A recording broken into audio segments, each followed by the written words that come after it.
Chapter 142. A moment ago, everyone was pale with fright. The next second, everyone's faces were filled with infinite surprise. "Your Majesty, are you all right?" "Father." The young William almost cried. "I'm fine." Not to mention the others, even Lang was still in a state of shock. Everyone's curiosity was about to explode. After all, Lang was not wearing armor. He was only wearing an incomparably gorgeous short shirt with gold edges and a white background, as well as an inner shirt. The queen, who ran over in a hurry, knelt down and gently tore open Lang's outer shirt, revealing the secret inside. "This is..." Pairs of eyes widened as they stared at the inner shirt that actually resisted the dagger throw of a super-strong assassin. It was pure white like snow and exuded a faint cool aura. Noxus extended his hands, carefully put on thick gloves and took off the daggers. He had to be careful because thieves were a profession that liked to use poison. Frost web spider silk? Noxus was knowledgeable and recognized the material of the inner shirt. "This was given to me by Duque. He said it was Kevlar." Lang was still in a state of shock and his mouth trembled. "I just think it's cool to wear." "Kevlar." Windsor came up and corrected him. "It was specially developed by Sir Marcus. It was woven with several magical materials such as frost web spider silk, in a special way. Its defensive power is even greater than that of chainmail." There was an uproar among the nobles. So powerful.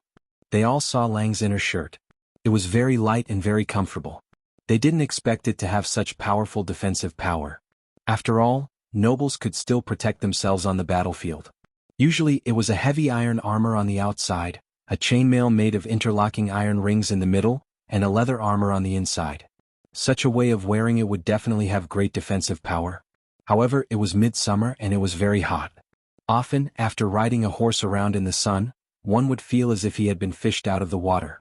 Even if one wore the simplest leather armor, it would still be extremely hot. Now, Duque had actually invented such a light and high defensive shirt. This was really... No, even if I have to extort more money from that vampire, I have to get one back. This was the thought in every noble's mind. Lang heaved a long sigh. He looked at Windsor with a typical look of a survivor. "Is it Duque's order again?" "Your Majesty is wise." Windsor sheathed his sword and lowered his head. If it wasn't for Duque's order, there was no way to explain Windsor's quick reaction. Windsor's reaction speed was even faster than Lothar's, who was vigilant day and night. With so many people around, Lang stood up and announced in a clear voice, "I hereby announce that Duke Marcus is promoted to count for his meritorious service in rescuing the Emperor." And Reginald Windsor was made a knight. As soon as he said this, everyone cheered His Majesty's wisdom. Why was Duque only promoted to Viscount after killing the demonized Mediv? Wasn't it because a bunch of nobles were obstructing him? He gave a lot of reasons, saying that young people were spoiled, and said that Duque's background was unknown. Now, even though Duque wasn't around, Duque's products and Duque's men still came to the rescue. There was no reason to refute, so they could only pinch their noses and accept it. Who asked you to not have the ability to rescue the Emperor at the first instance? Since ancient times, this kind of meritorious service was the fastest way to get promoted. Moreover, now that the Orc army was at the city gates, they needed Lang's leadership and rallying power even more. No one would make things difficult for them at this time. Looking at everyone praising Duke, the young William's eyes lit up like a starry-eyed groupie. Unknowingly, this Duke Marcus, who wasn't much older than him, had already become another idol in William's heart. Today, be it the Orc's capriciousness or Duque's strategizing and ability to control the situation from 1,000 miles away, they both left a very deep impression on William.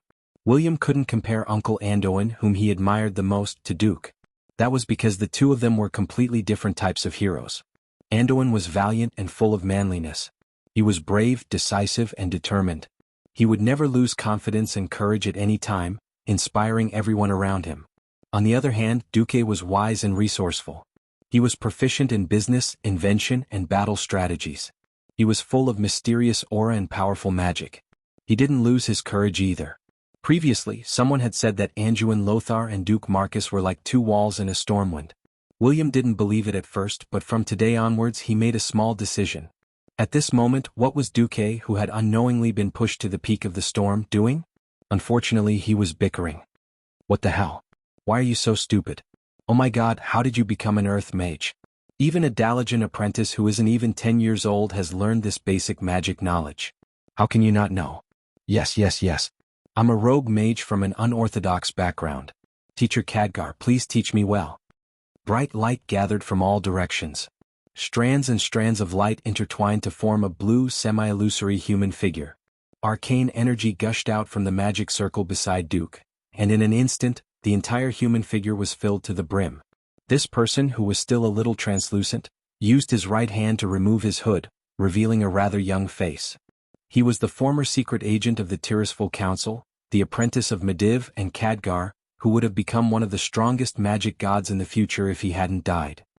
Just as Medivh had said before his death, Khadgar was indeed a good helper.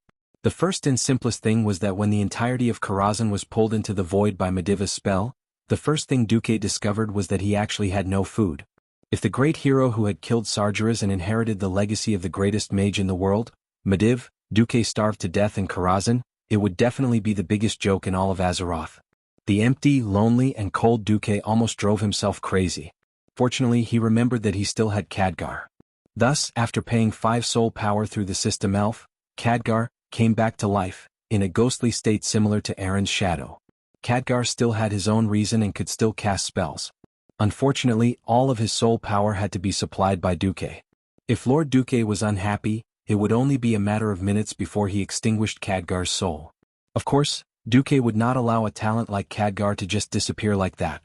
Thus, after some inhumane bargaining, Khadgar became Duque's butler in Karazhan, a teacher in the field of magic, a hired thug and cannon fodder. To outsiders, Khadgar had to call Duque master. Internally, he still had to call Duque master. Alright, to a certain extent, Khadgar was no different from a slave beast. Chapter 143. How strong was Khadgar? It was hard to tell now, but in the future history, Khadgar was the hooligan who could instantly teleport hundreds of people, easily blow up bridges and dams, and was a master of ice, fire, and magic. He was the king of hooligans, the king of hooligans. Perhaps it was because he was too strong that countless of his teammates died. Actually, it should be said that Khadgar's enemies were very strong, but Khadgar was even stronger. However, his teammates were not strong, so Khadgar survived while most of his teammates died. So what was Khadgar doing now? Well, he was baking bread for Duque. There was nothing he could do about it. Because Windsor had led his troops to attack the lower 2 levels of Karazhan, Hunter Atumen and Butler Moros had turned the world upside down. In the end, most of the food reserves had been destroyed in this battle. There was not much food in Karazhan to begin with, and now there was even less. The only good thing was that Khadgar had been here for a long time and had struggled to survive for a long time. It was not wrong to say that he had struggled to survive. Karazhan was too big. The library alone had more than 28 million magic books, and that was not all.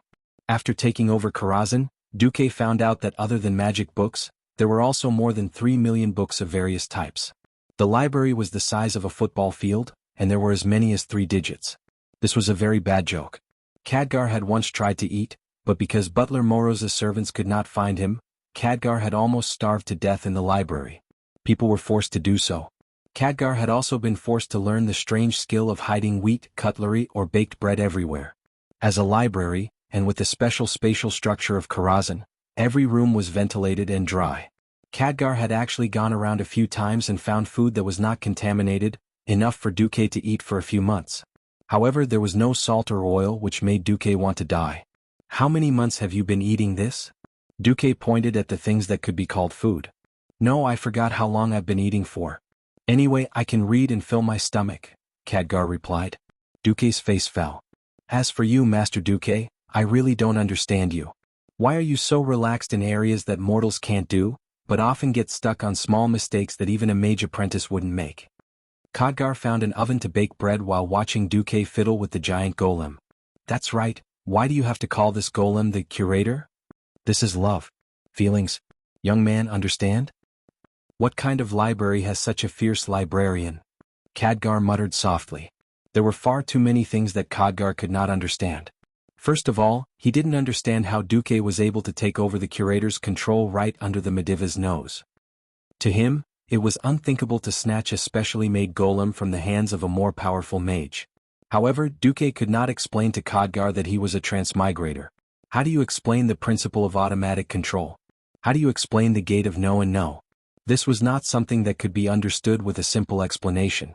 Just like how Duque did not understand the basic theory of Azeroth, Duque could not explain to Khadgar this professional theory that was based on modern mathematics, electronics, and a series of other sciences. Not to mention Khadgar, anyone who was not in this line of work before transmigrating would not even have heard of these terms. Thus, in Duque's eyes, the anti-control seal that Medivh had placed on the curator was a joke. At that time, when he was in his soul form, he did not need to care about the highest control system. He only needed to modify a few feedback and basic control circuits to bypass Medivh and directly control the curator. This allowed the curator to attack at a critical moment. Similarly, in Khadgar's eyes, Karazhan's incomparably complex magic net system was just something that needed some time to be straightened out in Duque's hands. In the original history, because Karazhan had lost the will of its master, Medivh, it had sunk deep into darkness. The Karazhan Tower had sealed itself and cut off all contact with the outside world. Now, Duque had sorted out the countless unknown magic net energy lines that had gathered here step by step. As long as Duque wanted to, it was only a matter of time before Karazhan saw the light of day again. Duque also knew that the battle outside was going on fiercely, and he wanted to go out and help as soon as possible. However, if Karazhan was not sorted out, if the Burning Legion set up a portal here or something, it would be a big problem. Thus, Duque could only dig through the books while cleaning up Karazhan. On this day, the system elf finally sent a notification. Congratulations, host. The system has stabilized the first and second levels of Karazhan based on your newly acquired spatial knowledge. You can initiate a cleanup operation on these 2 levels. Okay. Duque stood up. Khadgar, time to work. Work? I've already stabilized the first and second levels. It's time to clean them up. Really? Khadgar's eyes lit up. Unlike the serious and old-fashioned teleportation mage, Khadgar was smart and eager to learn. When he had books, he could be very quiet. When he wasn't studying, Khadgar was more lively. Khadgar was a little tired of the days where he could only go between the library and the workshop. He immediately put down the book in his hand and followed Duque and the huge curator. After passing through the blue portal that looked like an illusory mirror, after a short period of weightlessness, a man, a ghost, and a golem arrived at the first level of Karazhan. Your Excellency Marcus. A whisper suddenly came from the darkness. Huh. Duque was slightly surprised. In Duque's impression, the first level was Karazhan's horse shed. When the players in the game came to the horse shed, they only met ghost coachmen and ghost warhorses. No one would ever call Duque that. Looking in the direction of the voice, Duque understood. It was a translucent soul. His illusory soul wore the iconic Stormwind city armor, and he held a lion head shield and a standard longsword. Obviously, he was an elite soldier under Lothar who had died in Karazhan. You are? I remember you, Michael. Yes. That's great, Your Excellency still remembers me. I'm Michael Jonathan. Michael seemed to be very happy. Yes, I feel like my master. What happened? Am I dead? Where's Medivh? Where's Sargeras? Michael's questions were like a machine gun, and Duque patiently answered them one by one. I won. Then I have no regrets. It's a pity that it turned out like this. Michael's situation triggered Khadgar's sadness. The 2 ghosts had the same expression. Chapter 144. I don't know if a ghost will be reborn as a baby after being decomposed, but if you think it's a pain, I should be able to erase your soul. For some reason, a 3D model of Karazhan appeared in the system prompt. In the first layer, Michael's name was clearly shown. On Michael's note, in addition to unable to leave Karazhan, it also clearly stated that there was an option to erase the soul. For some people, existing in the form of a ghost might be a form of torture. So Duque gave Michael a choice. Michael looked at Khadgar, who was also a ghost next to Duque. What about you? I've seen you before, Mage Khadgar. Why did you choose to continue to exist in this world? Khadgar was stunned for a moment before replying, I don't think I've lived long enough. There are too many new things in this world that I haven't seen yet. As long as I'm allowed to browse through the books of Karazhan, there's nothing wrong with being Master Duque's servant. Duque secretly complained, no wonder you're willing to listen to me. Turns out that the books are your master. Michael thought for a moment, then turned around and bowed to Duque. How about this, if there's nothing you need me for, then I have nothing to miss since I sacrificed myself to protect Stormwind and Azeroth. Then At this moment, the system suddenly gave Duque a shrill warning. Warning. Warning. According to your newly learned space theory and other knowledge, it has been detected that a space passage will be forcibly opened in 72 hours. After calculations, it is a 92.7% match with the demon army that Sargeras summoned. According to the energy level of the spatial passage, it is estimated that there will be more than 100 low-level demons and no more than 5 mid-level demons attacking. Then an unusually bright red countdown appeared on top of Duque's retina. Duque's expression changed immediately. Holius H*T. I knew there was no such thing as a direct route to becoming a mage. Medivh had built a mage tower in Karazhan for two reasons. On one hand, it was convenient for research, and on the other hand, he had been silently guarding this world as a guardian. As the price of changing history and inheriting Karazhan, Duque had to take on the task of protecting Karazhan. In history, the Karazhan secluded themselves. This largely prevented monsters from coming to Azeroth through Karazhan and harming the people there. That saying was true: with great power comes great responsibility. Duque's right hand was infused with arcane energy. He gently placed his hand on Michael's shoulder. He was righteously bluffing. No, he was preaching about the power of holy light. Michael, if you want to find the meaning of existence, then I have a very, very important mission for you here and now. What? Michael was a little stunned. In his mind, he had just killed Sargeras, so there shouldn't be any big enemies. Duque's voice suddenly became upright, and his voice was filled with surging passion and incomparable determination. His eyes were burning, and there was even some kind of divine radiance surging on his body. Protect this place. Within 3 days, a group of demons will open a space channel and attempt to occupy Karazhan as a springboard to invade the world of Azeroth. They will harm our family, friends, and the people we love the most. Can we allow all of this? No, absolutely not. We can endure loneliness, we can endure hunger, we can endure fear, but we definitely can't endure the people we love, the world we love. At this point, Duque's voice suddenly rose an octave. Michael Jonathan, are you willing to protect the world with me, to protect all of humanity? His thunderous voice echoed throughout the first level of Karazhan. In that case, please allow me, Gala Donald, to join you. A voice suddenly sounded from the depths of the stables, and another soul wearing the armor of a Stormwind soldier appeared. Count me in. Count me in too. The souls of the elite soldiers who had sacrificed themselves in Karazhan walked out from the darkness of the first and second levels. Yes, they had sacrificed themselves for the future of the people of the kingdom. Unfortunately, because of the characteristics of Karazhan, their souls were also bound here. They could not fall into hell, could not go to heaven, could not return to earth, and could not see their loved ones. Perhaps this was a kind of torture. However, at this moment they had found a new meaning for their existence: to protect Karazhan, to protect the world. Looking at the option in the system prompt, do you want to pay 10 soul power to transform the souls of 72 elite soldiers into Einherjar? Duque decisively clicked yes. A bright silver light lit up from Duque's palm, and he gently brushed it in the air. Spots of silver light scattered on the souls of these elite soldiers. They were pleasantly surprised to find that their souls, which had become dim and showed signs of dissipating, were beginning to solidify at a high speed. The long-lost sense of touch returned to their bodies. Even though their bodies still looked a little translucent, at least this was an unexpected and pleasant change. There was no heartbeat, but there was a strong pulse from every corner of their bodies. They did not need to breathe, but they could smell the long-lost fragrance from their nostrils. Sight, touch, taste, smell, feel. These things that they had once taken for granted would only feel incomparably precious when they lost them. Every soldier's face showed surprise. Then their expressions quickly became determined, and they quickly lined up in 3 rows. Michael, who was in the lead, pulled out the long sword that he had worn when he was alive and said loudly, "Salute our new master, the new guardian of the world, His Excellency Duke Marcus." Swoosh, swoosh, swoosh. They pulled out their swords neatly, causing the dark stables to light up with a dazzling cold light. Bang, bang, bang. The Einherjars hit their shields with their swords, and there were bursts of high-spirited hitting sounds. The entire first level of Karazhan seemed to be trembling. No, this was not just a tremor. This was already a roar. It was not just the shouts and hits of these elite soldiers. It was as if every corner of Karazhan, every brick and every pillar was emitting a low and ancient sound. They resonated as if they were responding to the will of the Einherjars, responding to their determination to protect the world. With the same excitement, Duque looked around at these Einherjars, and a satisfied expression appeared on his face. "All right, brothers, let's go all out.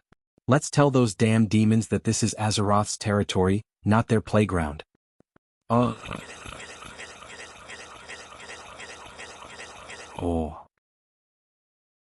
Chapter 145. Duque knew very well that he could not stay in Karazhan forever. Outside, Stormwind City was being besieged, and the green tide of orcs was wreaking havoc on the entire continent. No matter how he looked at it, he had to hurry back as soon as possible. The task of defense could only be left to helpers like Khadgar and Michael. Although the Einherjars might be of a higher level than the original elite soldiers of Stormwind City, dealing with demons was like dealing with orcs. There was no point in simply relying on numbers. As long as it was not someone like Noxus who had entered the realm of heroes, no matter how experienced an elite soldier was, they would not be able to win against a demon. Duque suddenly recalled a game he had played before. Coupled with the mechanical traps encyclopedia that he had found in the Mediv library, Duque had an idea. 108 magicians' hands immediately appeared. They flew around the first and second floors of Karazhan. They creaked as they unloaded the wood that Duque needed, and even uprooted some of the pillars in the stable. Duque injected arcane energy into the ground, freeing the huge stone bricks from the shackles of gravity, and they flew into the air along with the soil. Khadgar was dumbfounded. He looked at Duque, who had a lot of magic theories that he did not understand before, as if he were building a building block. Like building blocks, Duque completely changed the structure of the first and second floors of Karazhan. Damn it, even if Karazhan is in the middle of a space-time crack. But if you mess around like this, Karazhan will still collapse. Khadgar could not help but exclaim.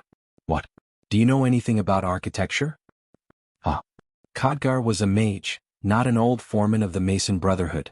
When Duque said this, he was immediately stunned. You know? Of course, as long as I don't touch the supporting pillars and load-bearing walls, even if I hollow out the first and second floors, there will be no problem. Also, I have calculated the gravity here, and it is only about 80% of the gravity outside. I can make it even sharper. Although Khadgar did not understand what Duque was saying, he did not understand. Just like that, Duque spent about a day turning the first and second floors of the Karazhan into a huge death labyrinth. Spike traps, tar traps, arrow walls, spring traps, blade walls, together with some gaps that led straight to the void turbulence, Duque ran into a propulsion trap that could knock away a huge body larger than a ton. Everything was ready except for the demons. 2 days later, at the main entrance of Karazhan, the chaotic void of red and black separated. A thick green light that was not too dazzling, like the light of moldy pea soup in a dark cuisine, illuminated the main entrance of Karazhan. In Duque's perception, it was an evil aura that pierced through the chaotic void. The unknown world connected directly to Karazhan. A huge crack was forcefully torn open in space, and some kind of magic was rapidly reinforcing the crack. A terrifying aura, so evil that it was almost tangible, gushed out from the portal. Duque, who was sitting at the end of the second floor, could also quickly smell the unpleasant aura. Beside Duque, Khadgar's expression changed slightly. After seeing Duque nod, he walked in front of a crystal ball that was flashing with arcane light and pressed his hand on the crystal ball. It was a soul crystal ball that could connect to the spirit seas of all the Einherjars on the first and second floors. The guest has arrived. I repeat, the guest has arrived. As soon as he finished his sentence, a huge red gauntlet appeared at the entrance of the portal. The next second, a humanoid demon over 5 meters tall with crimson dragon wings stepped out of the portal. His entire body had explosive red muscles and he wore heavy armor. His head was a bit like a rough orc's, but there were huge horns on his head that orcs did not have. He had a pair of powerful legs like those of a goat. Not only were they folded back, but they also had huge hooves. The blazing flames that wrapped around his body contrasted with his huge body, making this apocalypse guard look extremely ferocious and terrifying. Kill all those who resist here. Master Sargeras will not fall in a place like this. Search for him. Even if this place is completely destroyed, we must find the passage to Master's location. This huge demon was roaring at his subordinates in the Eridar language, which was also commonly known by humans as the demon language. Countless terrifying figures rushed out from his side. There was a demon hound that was completely red and had 4 limbs on the ground. It had 2 long black and white tentacles and 2 huge bull horns. There was also a demon guard that was bare-chested, had indigo skin and had strong chest muscles. Apart from their bare upper bodies, the demon guard's arms and waist were covered in heavy armor that was mainly red with white edges. Long crimson horns grew out from his head and back. There was also a void demon that was covered in armor. Its true form was actually an inverted triangular dark blue energy body. They swarmed forward in a chaotic manner and rushed into the long passage at the main gate of Karazhan. Suddenly, the fastest hellhound seemed to have stepped on something. The sound of metal rubbing could be heard in the darkness. In the next second, dozens of sharp spikes shot out from the floor. As if they wanted to skewer the hellhound, they pierced the abdomen of the hellhound. As the scouts of the demon army, the hellhound had agility that Duque did not know about. The moment the spikes were about to touch its abdomen, the hellhound suddenly arched its back and bounced into the air like a spring. Unfortunately, without any warning, a 2-meter by 2-meter square suddenly fell from the ceiling. Before the hellhound could do anything else, it was abruptly knocked back to the ground. The sharp metal spikes ended the hellhound's life. Accompanied by a series of clattering sounds, the spikes were retracted back into the ground. The ceiling that had fallen a certain distance was also pulled back up by the stirring gears, quietly waiting for the next victim. Of course, there was more than one hellhound that was hit. The demons charged forward. Suddenly there was a bang. A huge demon that could easily kill 20 elite human warriors was suddenly sent flying by a metal brick from the ground. The unlucky guy was caught off guard. Like a cannonball that had been stuffed into the barrel of a cannon, he was ejected with a loud bang. Demons were not beasts that had no intelligence and only knew how to kill. They were shocked by the strange situation. Their eyes followed the figure of the victim until the victim hit a wall and stopped. Only then did their eyes start to focus. Before they could shift their focus, 3 sets of crossed giant axes suddenly popped out from the seemingly ordinary wall. Those axes were ridiculously heavy even when carried by ogres. The axe blade, which had a diameter of more than a meter, could easily chop off a dragon's neck, let alone a demon. With a chilling glint, the demon only had time to scream before the cold gleam of the axes flashed across his body. On the wall, there were only a few deep cracks, splattered demon blood, and scattered pieces of flesh that could no longer be pieced together. What's going on? Chapter 146. The invasion of the demons was over. None of the 185 demons were spared. They were all killed on the first floor. None of the Einherjars were lost. Duque was very satisfied with the result. But Duque was more satisfied with the connection between the things in Karazhan's mage tower and himself. Through the system control, he could almost grasp all the details of the first and second floors. As long as he was willing, he could see every space inside as if his soul had left his body. Ah, what a wonderful feeling. If only I could control magic so meticulously, and control the whole situation so powerfully, and control the power of every group of elements, Duque said to himself. Control every group of elemental power. Wait. Control every group of elements? When he thought of this, Duque suddenly had a feeling of enlightenment. Just do it. He slowly poured the arcane energy into his eyes at a pace that his eyes could adapt to. When he closed his eyes and opened them again, Duque suddenly found that he saw a new world.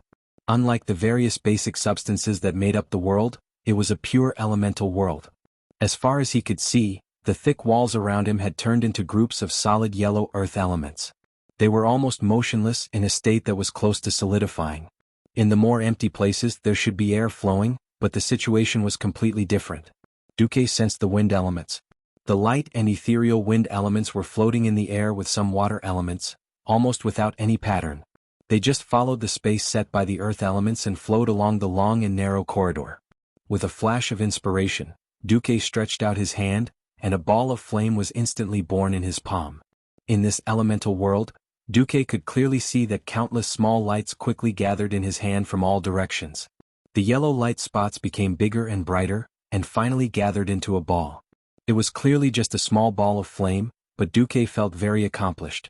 Because just looking at the ball of fire elements, it gave Duque the feeling of creating a new star. From the light of a grain of rice, it gathered a light that was tens of thousands of times brighter than before. In the end, it became a dazzling light that even the naked eye did not dare to look at directly. Gently closing his palm, Duque reached out to the earth elementals around him. Beep. It was a strange sound. However, Duque discovered that he had gained control over the earth element. As his fingers pinched, rubbed, the earth element in his palm changed accordingly. It was like a piece of clay that allowed Duque to knead and flatten it. Next to Duque, Khadgar watched in shock as Duque stirred the stone wall as if he was stirring a ball of dough. In that instant, Khadgar lost the ability to speak. From Khadgar's perspective, magic was only suitable for destruction. How could it accomplish such a thing? Duque ignored Khadgar. He was still immersed in this rare experience. Logically speaking, by controlling the earth element in such a way, his power should have flowed out like a flood. In fact, when he truly grasped the earth elemental, Duque even discovered that it was the energy extracted from the earth elemental that helped him further transform the earth elemental. Not only the earth element but the fire and water elements were also doing the same. Duque easily extracted the heat from the water element, and a large ice prism appeared in the air above Duque's head. When the heat combined with the fire element in the air, tens of fireballs of various sizes appeared at Duque's feet. What? Khadgar could not believe his eyes. Duque was actually using fire and ice magic at the same time. Weren't these two types of magic in conflict? Using either fire or ice to connect two opposing elemental worlds at the same time was simply courting death. Was Duque courting death? No, obviously not. In Khadgar's field of vision, Duque lightly flicked his finger, combining the ice prism and the fireball into a frost fire arrow that contained both the power of fire and ice. The frost fire arrow pierced through the first wall, leaving behind a burn mark the size of a bowl. It then pierced through the second wall, leaving behind a large hole covered in ice. Finally, it exploded at the third wall, causing half of the wall to collapse. This was not the end. The first wall had clearly been scorched by fire, but a second later, it had completely turned into ice and exploded. The second wall was the exact opposite. What exploded from the ice crack was a blazing magma-like flame. Khadgar was completely stunned. How is this possible? Duque did not reply. Instead, he muttered to himself, I understand why earth mages are earth mages. It's because earth mages can only be fixed to the ground, unable to move at all. They can only passively receive power from their surroundings. But sky mages are different. Everything in the sky can be used by them, changed by them, created for them, and destroyed for them. Thus, sky mages are the rulers of the entire sky. As the word ruler was spoken, Duque felt that in his spiritual world that had been lost for a long time, in that dark and chaotic world where he could not find his way forward, a bright light seemed to flash. That light was like a spark that set a prairie ablaze, splitting into two into four, splitting endlessly. In just a moment, Duque's entire spiritual world had been lit up, and the endless flames had finally heated up the entire spiritual world. Brighter and brighter, hotter and hotter. Then, the illusion of light in the spiritual world shattered, turning into information that Duque could understand and the system elf could accept. Countless green lights and characters appeared on Duque's retina, finally turning into a line of extremely eye-catching green characters. Congratulations, host. You have successfully become a sky mage. Duque suddenly realized that this was the legacy that Medivh had left for him. If he did not accept Karazhan, he would not have started to modify space. If he did not modify space, he would not have had a deep understanding of space. Without this understanding, he would not have been able to advance. This was not something that any book could teach him. Only by personally experiencing it would one be able to master the power to dominate the elements of heaven and earth, amidst the countless changes of the elements of heaven and earth. Phew. Duque let out a long breath. At this moment, a line of red words suddenly popped up. Your servant Reginald Windsor is in a state of near death. Chapter 147. Was Stormwind going to be destroyed? This was what every citizen of Stormwind had been discussing in private for the past few months. The orcs were too terrifying. Every survivor of the orcs was telling their fears to others. If it wasn't for King Lang, clad in dazzling golden armor, patrolling the walls of Stormwind 3 times a day, perhaps this unease would have spread endlessly. Lang Rin, Anduin Lothar, and Bolvar for Dragon. The 3 of them had become the backbone of the people's hearts at some point. Looking at the walls that were getting thicker and taller, looking at the huge archer towers and catapults that were growing a story higher every day, the people's hearts were finally a little comforted. Standing on the outer wall of Stormwind and looking at the dense forest in the distance for a while, Lang retracted his gaze. The original outer wall of Stormwind had been modified beyond recognition. After the outer wall was almost doubled in thickness with that magical cement, the height of the wall had also increased by half. Not only that, there were 2 more walls outside the outer wall and 2 huge hunting spaces between the walls. According to the blueprint, this was called Barbican. The 3 walls were connected by a relatively narrow passageway. At the crucial point there was only a large iron plate. Next to the iron plate was a bolt, which was attached to a small passageway. As long as a soldier pulled out the bolt or someone on the wall pulled out the iron chain connecting the bolt, the iron plate would fall. Not only that, but the newly built walls were also different from the traditional ones. From the outside there were many enigmatic diamond-shaped structures. Whether it was Lothar or Bolvar, all the officers who had been to the front lines had said that this structure was very good. It could effectively defend against the crude but powerful catapults of the orcs. Behind the three outer walls was a huge hexagonal archer tower that rose from the ground. The pointed side of the archer tower pointed outwards, and the higher the tower, the narrower it became. If it wasn't for the invention of a technique called reverse mold, this would have been an inconceivable thing. Other than the archer tower, there were even larger turrets that could hold several ballistae or a large catapult. Just the sight of so many war machines was enough to make one's hair stand on end. And all of this was done after the beastmen invaded the elven forest. Edwin, are these all Duque's blueprints? Lang was very satisfied, but he still had some doubts as he asked the young man beside him. Edwin Van Cleef, 28, senior foreman of the Brotherhood of Masons. However, he was now employed by Duque to serve the king as a project supervisor sent by Duque. Yes, your majesty.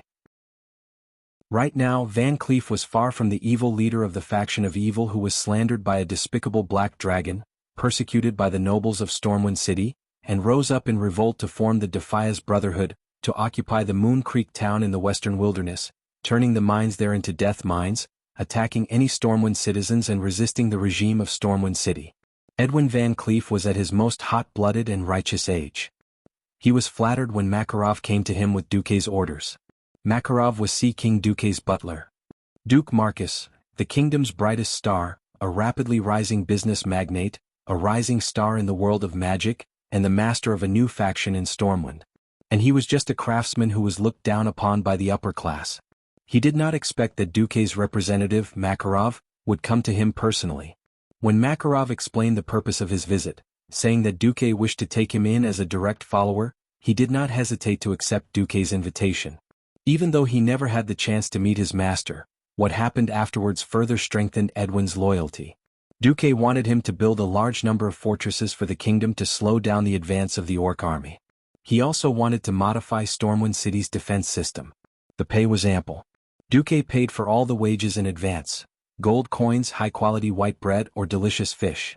When these choices were placed in front of Van Cleef, he almost cried on the spot.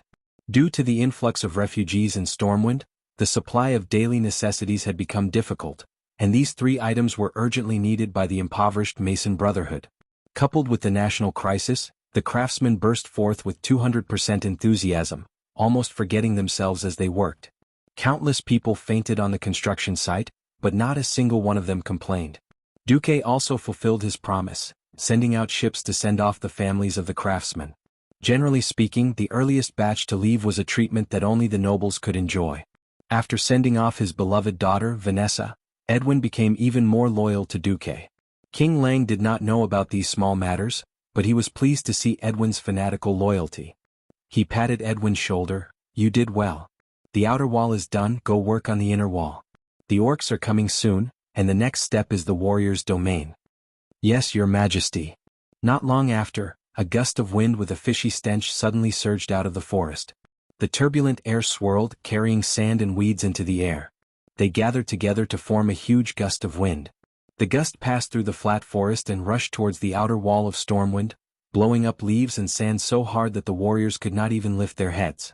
At this moment, everyone could not help but shield their eyes with their hands.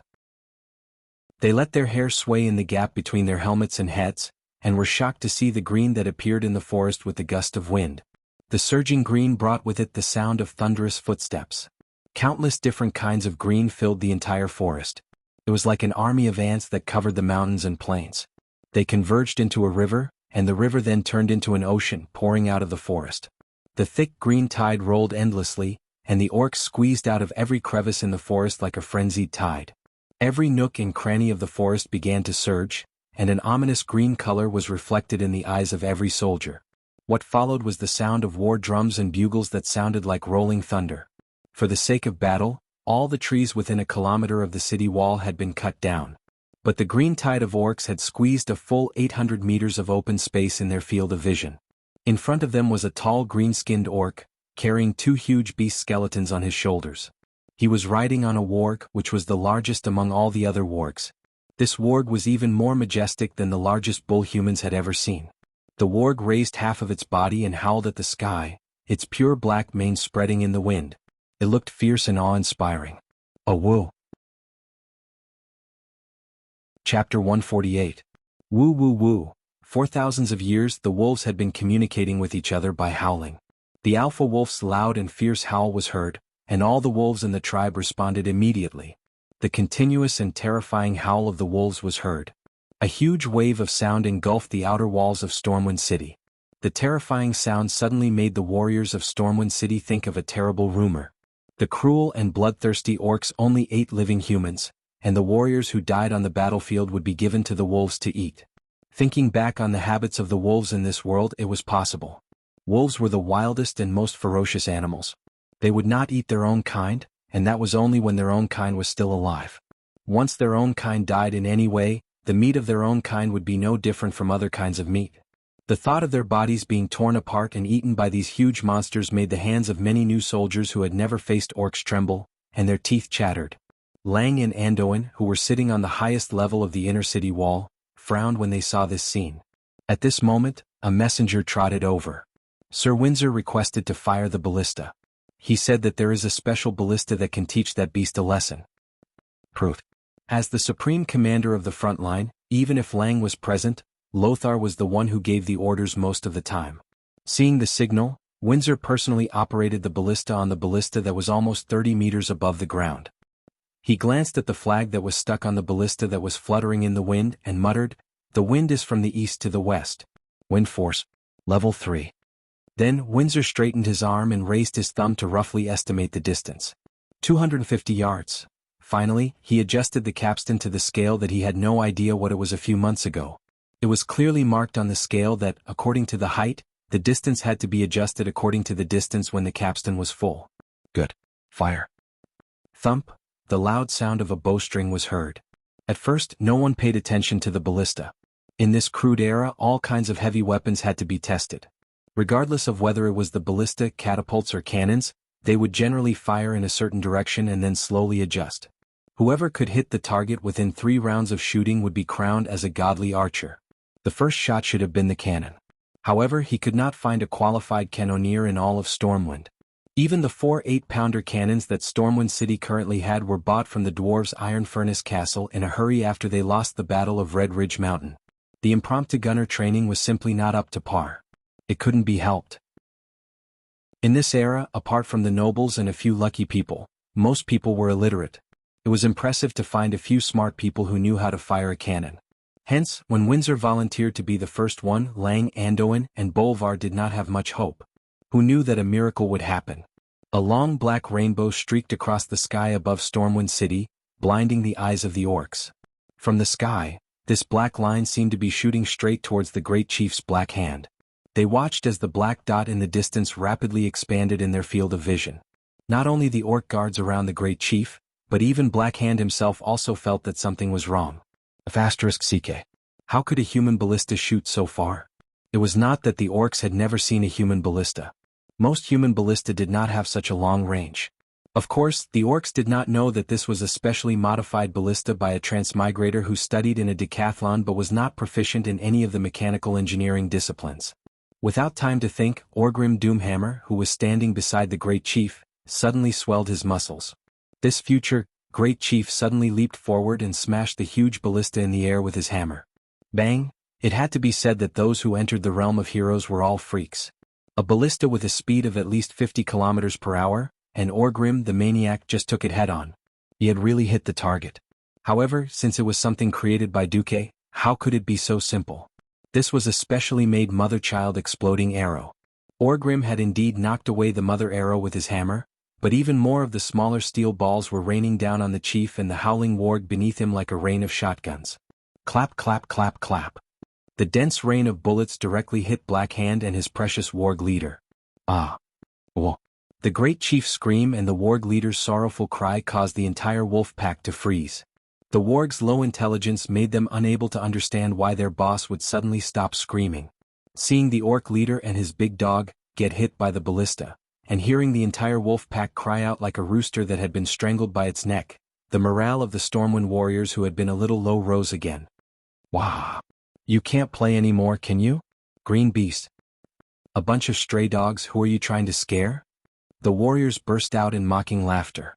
King Lang's spirit was lifted. He gave Windsor a thumbs up and then pulled out his sword. The cold light of the king's sword was dazzling in the morning light.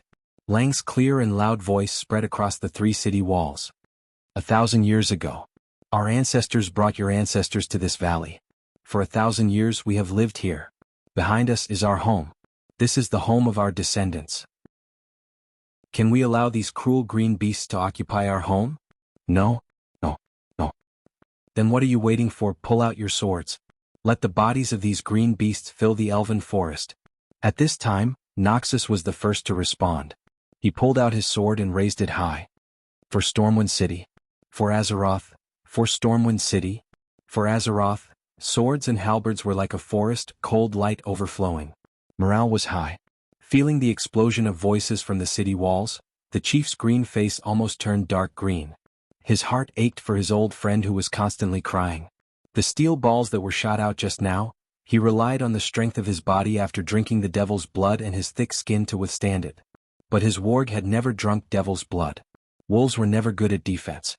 Black Hand watched as his warg leader's eyes were blinded by the steel balls, and the front half of his body was filled with potholes and bloody wounds that were as deep as a finger's length. He knew that his old buddy was done for. He fiercely bared his fangs, and Black Hand directly smashed his beloved warg to death with his hammer. With endless anger, the chief's roar spread throughout the entire tribe. Attack. Chapter 149. As the earth rumbled, the green tide split into 3. The sharp battle axes shone fiercely under the sun. Looking down from above, it was as if the elven forest had grown a giant trident. Lothar gently raised his left hand and slammed it down quickly and forcefully. Tut tut tut. After a strange sound of a winch loosening, 10 baskets of gravel were hurled from the 10 catapult towers behind Lothar that were higher than the tallest outer city wall. The irregular gravel scattered in the air, emitting a heart-chilling whistling sound. A few seconds later, under the acceleration of gravity, the gravel was like a storm that instantly enveloped the surging green tide. It was not that the orcs had used catapults before, but they had never seen such a way of using them. Usually, the orcs would not even bother to look at the gravel that was the size of a human's fist. But now, under the high speed, the gravel had become a lethal weapon. An unlucky orc who was hit first had his face deformed. Then, the bones of his cheeks and chin were crushed by the huge impact, along with his protruding fangs. The momentum brought the head and the burly body to a stop, and in an instant, it began to reverse the momentum of the body. The skull instantly turned into countless pieces of flesh and blood in the process. At the same time, the brain burst out and the neck bone broke at the same time. After the orc was blasted away, his corpse that was gradually turning cold fell to the ground. Most of the orcs who were hit either died on the spot or had their internal organs smashed to pieces. The blood they vomited was accompanied by a large amount of internal organ fragments. It was only a matter of time before they died. The great chief Black Hand and Orgrim narrowed their eyes at the fierceness of the humans' long-range firepower. This was just the beginning. As Lothar pulled out his long sword, it fell with a rustle. There was a whoosh at the same time in the gaps between the 3 layers of the city wall and the walls. Generally speaking, it was difficult to associate a buzzing sound with the dark sky. But after this buzzing sound, the entire sky darkened. Orgrim subconsciously looked up and saw a large black rain falling from the sky above the giant human city. He immediately recognized that it was a spear thrown by the despicable humans. This was the greatest blasphemy to the brave Horde warriors. Many soldiers didn't die on the battlefield, but from these strange and disgusting javelins. Once hit, the spearhead or the weak part of the spear shaft would be left in the body. In hot weather, even if you use a dagger to dig out the spearhead, it is very easy for the wound to rot. Orgrim had seen with his own eyes how a few warriors were dragged to their deaths. Damn it, there's a shaman. Orgrim could only mutter to himself. The traditional shamans of the tribe had been replaced by the more sinister and sinister warlocks. There wasn't a single shaman in the entire tribal expeditionary army who could heal. What infuriated Orgrim even more was the news he received. His close friend, the chief of the Frostwolf clan, Durotan, had brought his wife, Draka, to visit him 2 days ago. A few months ago, because he suspected that Ghoul Dan had made a deal with the demons. Ghoul Dan had acted first and used the great chief's dark hand to banish Durotan and the Frostwolf clan out of the tribe. That was the distant Alterac Valley. But 2 days ago, Durotan had told him about Ghoul Dan's betrayal. Orgrim swore that Ghoul Dan would be punished for his actions, and had sent one of his guards to send Durotan and his family off. Recently Ghoul Dan had disappeared. From what he could remember, Ghoul Dan had not appeared in public for more than 2 months. Orgrim requested that Black Hand punish Ghoul, Dan and the Shadow Council, but was mercilessly rejected. This caused Orgrim's dissatisfaction to rise. All he lacked was a reason to explode. Looking at Black Hand's clumsy command, Orgrim felt like vomiting. The dark and heavy rain of javelins pounced on them, and the charging orcs seemed to have run into an invisible wall. In an instant they were like harvested wheat, falling in large swathes. The grass was a mess and there were corpses of beastmen soldiers nailed to the ground everywhere. Before the battle, Orgrim had strongly urged the soldiers to be equipped with thick shields. After all, sieging a city was different from fighting in the field. But what did Black Hand say? The invincible beastman warriors do not fear the despicable javelins. This was simply using the beastmen soldiers to fill a pit of death that could never be filled. The dark portal had mysteriously closed and Ghoul, Dan had disappeared. The beastman expedition had no more reinforcements. The Horde's warriors were one less dead, and Black Hand was still wasting the lives of the warriors like this. Orgrim ground his fangs together. The city has been breached? Suddenly, a shout of joy came from the front. Orgrim instinctively felt that something was wrong. It was too simple. The defense line that the humans had set up for so long had been breached so easily? The heavy losses in the previous town of Stormwind City were still fresh in Orgrim's mind. Black Hand waved his petrified fist triumphantly and roared, "Look! The warriors of the Horde are invincible." Nearly 1,000 beastmen rushed in through the wooden gate, and Orgrim immediately realized that something was wrong. When the large number of beastmen rushed in, a steel fence as thick as a beastman's thigh suddenly fell on the gate. In the next moment, flames shot into the sky. The entire battlefield was suddenly filled with the cries of despair of thousands of beastmen. Yes, that was the barbican used to lure the enemy. It was filled with whale fat. When the large number of beastmen rushed in, the human soldiers put down the strengthened version of the 1,000-pound gate, and lit it on fire. The orcs were indeed brave warriors, but in front of the 10-meter-tall steep city wall, and in front of thousands of harpooneers and pikemen who were ready for battle, climbing up the wall was destined to be futile. Countless torches were thrown down, easily turning the entire barbican into a fiery hell. The screams of the beastmen ambushed even made the beastmen outside who were trying to climb the wall with clumsy wooden ladders pause. Ah, good burning. Even though the burnt smell of roasted meat could be clearly smelled through the mask prepared beforehand, King Lang was still very excited and loudly praised the brilliant plan that Duque had left behind. The terrible losses made the chief's face as dark as the bottom of a pot. Retreat. Black Hand rarely gave the order to retreat. Then, for 7 days in a row, the Horde launched fierce attacks on Stormwind City again and again. Every day the Horde lost at least 3,000 corpses, but the Horde's best result was just to break through the second wall. On the 8th day the situation took a turn for the better. I found a way to conquer Stormwind City. Chapter 150. The great chief Black Hand was in a difficult situation. It was simple. Attacking Stormwind City head-on had made the Horde suffer. Stormwind City was located in a huge valley. There were only 2 exits from the valley, the port in the west and the land route in the south. The sea had never been the beastman's strength. In order to take down Stormwind City as soon as possible and destroy the human resistance, Black Hand gave up on attacking the western wilderness. From Black Hand's perspective, taking down Stormwind City, which was defended by the weak humans, was a matter of minutes. He did not expect to be stuck at the outer city walls for a week and lose more than 30,000 elite beastmen. This was only the outer city walls. According to the scouts' report, Black Hand knew that there was a huge lake behind Stormwind City's outer city walls. That was the real moat of Stormwind City. Behind that moat was the real Stormwind City walls. That was not all. The scout could see from afar that there was a canal in Stormwind City. The humans inside were fortifying the streets day and night. Not only that, there seemed to be a huge fortress northeast of Stormwind City. That was the center of the human capital. Black Hand was in a dilemma. The beastmen wanted to conquer the entire world. With no reinforcements, how could they fight if they lost too many soldiers here? However, the scouts' report made Black Hand, who was suffering, very excited. To the humans, the huge valley was a natural barrier.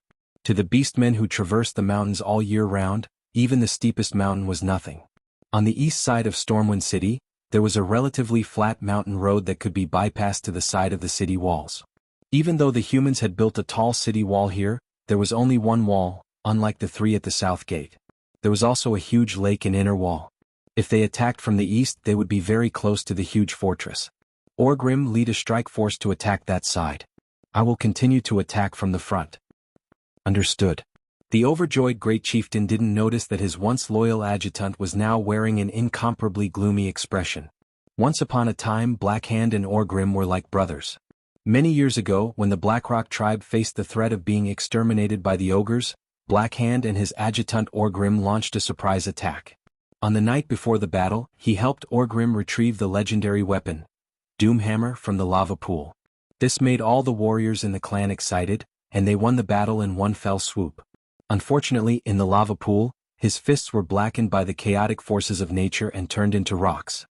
That was how Blackhand got its name. It could be said that Blackhand and Orgrim had been through life and death together. However, their relationship had been torn apart because of Gul'dan.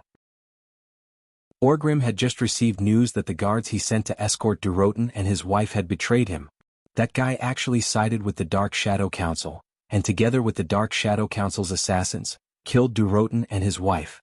Seeing Durotan's fangs sent by his subordinates, Orgrim almost fell into a frenzy. He couldn't wait to challenge the person who protected the Shadow Council to a duel, Makara, to challenge the leadership of the Horde. However, he endured it. It wasn't time yet. Not only did he want to get rid of the evil protector Blackhand, he also wanted to uproot Gul'dan's Dark Shadow Council. Fortunately, he found an opportunity.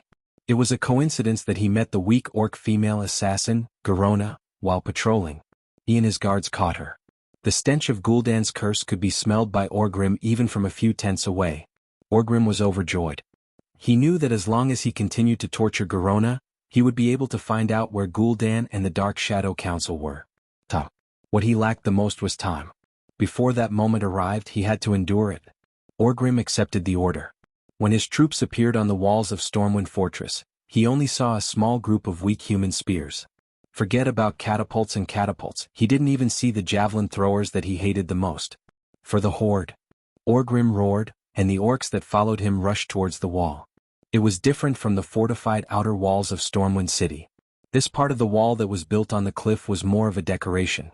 When it was first built, no one would have thought that there would be enemies that could climb over the mountain and cross the steep cliff to reach here. Even if there were enemies, there wouldn't be many of them. Also, the steep cliff would make it impossible to carry heavy siege tools. There weren't many trees there either, so the wall here was only about 5 meters tall. For unarmed humans, this was already a natural barrier. To be able to build this high, it could be said that the builders had seriously considered it. No one would have thought that not only would there be enemies here, but they would also be unreasonable orcs. It didn't matter if there was no ladder. The orc that rushed to the bottom of the wall squatted down, crossed his fingers, and lifted his companion's large foot up with brute force. An orc that weighed a few hundred pounds flew up the 5-meter-tall wall just like that. The elites of Stormwind City had already been brought to the main gate by Lothar. Not only Lothar, but King Lang and most of his royal guards were also at the outer wall. Along with them were the remaining mages of Stormwind City. At this moment, the Storm Fortress could be said to be extremely empty. There was only half a team of royal guards guarding the fortress. In addition to the miscellaneous combat power, there were less than 500 people. The city guards had already been defeated. However, these 500 people had to face a total of 3,000 elite orcs who were as ferocious as wolves and tigers. Behind them, there was the queen, the young crown prince, and nearly 100 high nobles' family members. For the king, the royal guards fought back with all their might. They worked very hard. The combat skills that they had gained through strict training allowed them to not be at a disadvantage even when fighting one-on-one with the elite orcs. Unfortunately, there were too few of them. The strong orcs had countless opportunities to make mistakes. As for the relatively weak humans, if they made a mistake they would be instantly killed. Blood flowed from the main gate of the Storm Fortress all the way to the throne room. After the fierce battle, there were twisted, bloody, and splattered corpses everywhere. Some were torn into countless pieces, while others were decapitated. The royal guards worked very hard, but they still couldn't stop the scales of victory from tipping in favor of the orcs. In the throne room, William pulled out his short dagger and stood in front of his mother to protect her. Behind him, the noble young masters and ladies had already let out timid cries. Far away from the Storm Fortress, 4 blocks away, was King Lang, who was rushing back on horseback with the royal guards. The last barrier in front of the queen and the little prince, the heroic Sir Windsor, was knocked down by a red-skinned orc wielding a giant hammer. Despair spread uncontrollably and crazily. At this moment William Rynn saw light. It was the light of arcane magic. Chapter 151. How strong were the orcs? Before this day came, all the noble boys and girls in Storm Fortress did not have a clear understanding. Their parents had arranged for them to evacuate early. However, because of one reason, none of the nobles dared to evacuate their children early. The queen did not leave. As the only legitimate heir of the kingdom, Prince Varian Rin did not leave. As the saying goes, follow the example of their superiors. Even the queen and the prince stayed in Storm Fortress. Who would dare to send their children away first? As a result, almost all the nobles sent their womenfolk and underage children to Storm Fortress. To put it nicely, they would live and die with the kingdom. To put it bluntly, they were hostages. Of course, adult children were entrusted with important tasks and sent to South Shore on the other side of the sea to set up an evacuation point. That was an entirely different matter. No one thought that Storm Fortress, which was supposed to be safe and had a strong defense, would be ambushed. When the mournful alarm bell rang, most people panicked and lost their heads. Honorable Queen, you should evacuate with His Highness. At least hide, the captain of the royal guards once said. Evacuate? Evacuate to where? Just defend. Either you defend until His Majesty returns or you get killed by the orcs. I am the Queen of Stormwind. I will not hide in a secret room and be killed by the filthy orcs like a mouse in a sewer. The Queen was speaking the truth. There was nowhere to run. Storm Fortress was located in the northeast of Stormwind City, in the innermost part of the valley. In the original design, this was the last resort. If they could not defend this place, then they would perish. Storm Fortress was dangerous, but no matter how strong it was, there must be a sufficient number of soldiers stationed there. Now the defense was empty and there was a lack of manpower. The entire Storm Fortress was strong on the outside but weak on the inside. Now, a group of noble women and children were looking at her.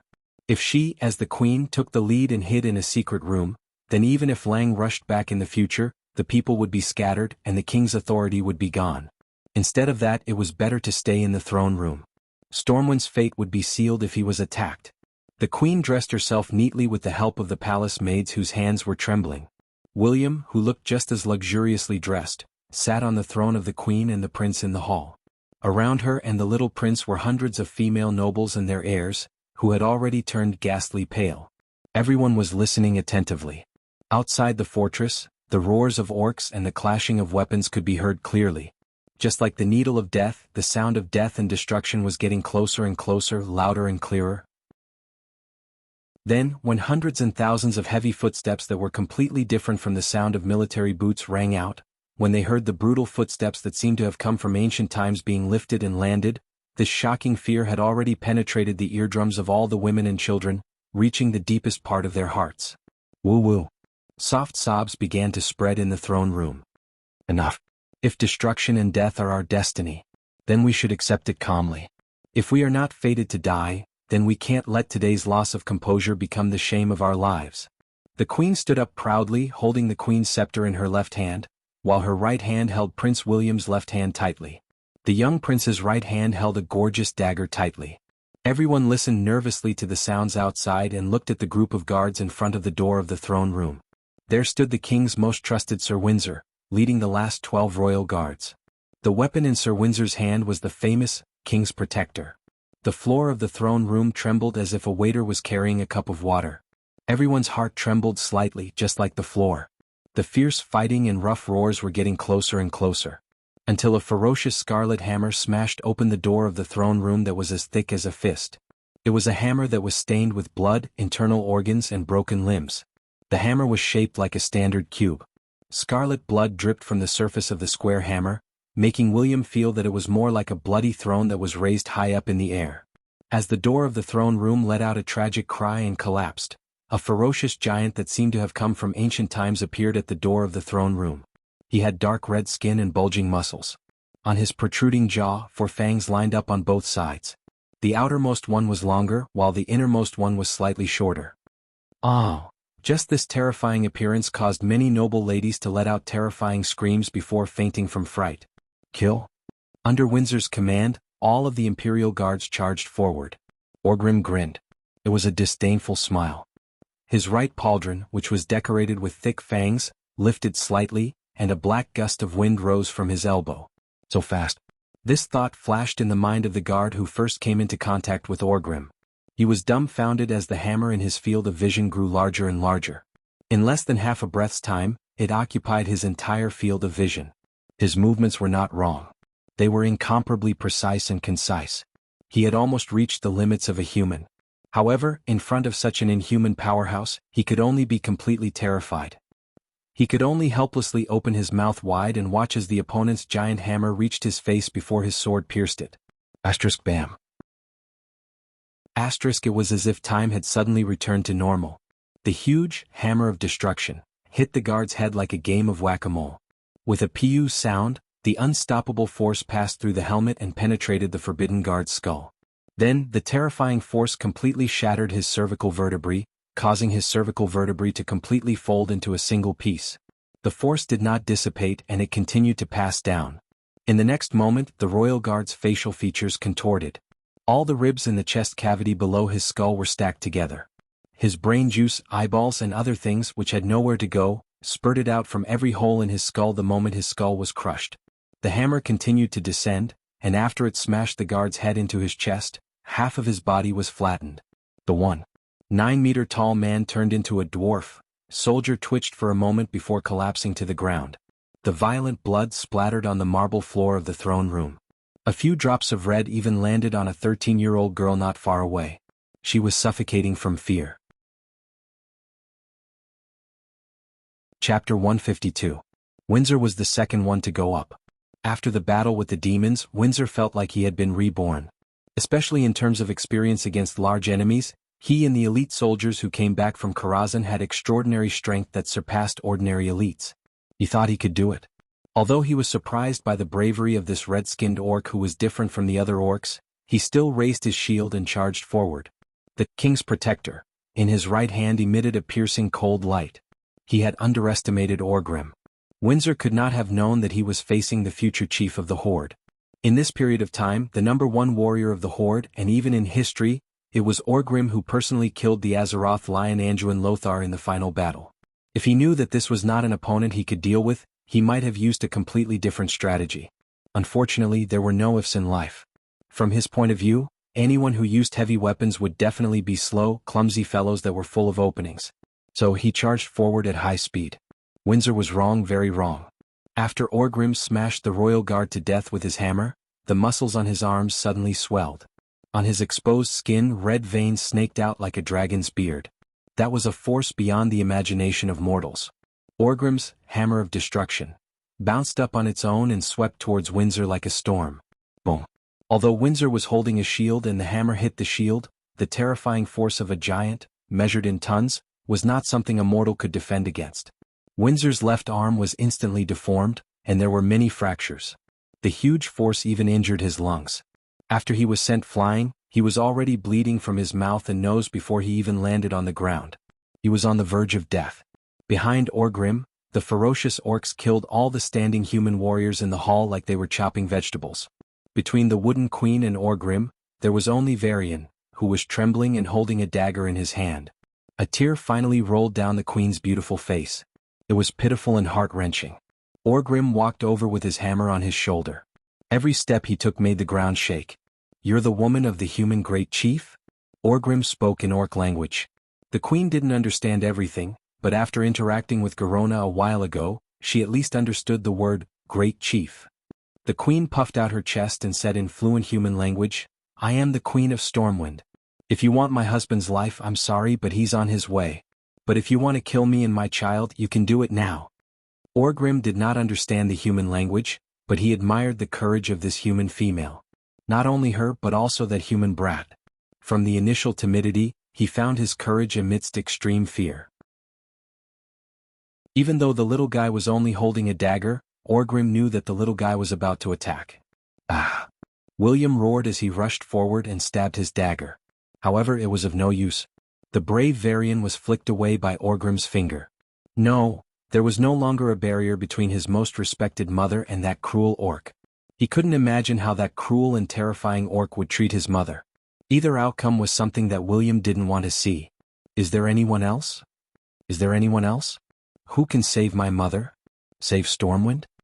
William's young but handsome face contorted in pain. Tears flowed down his face as he bawled. All he could see were women and children.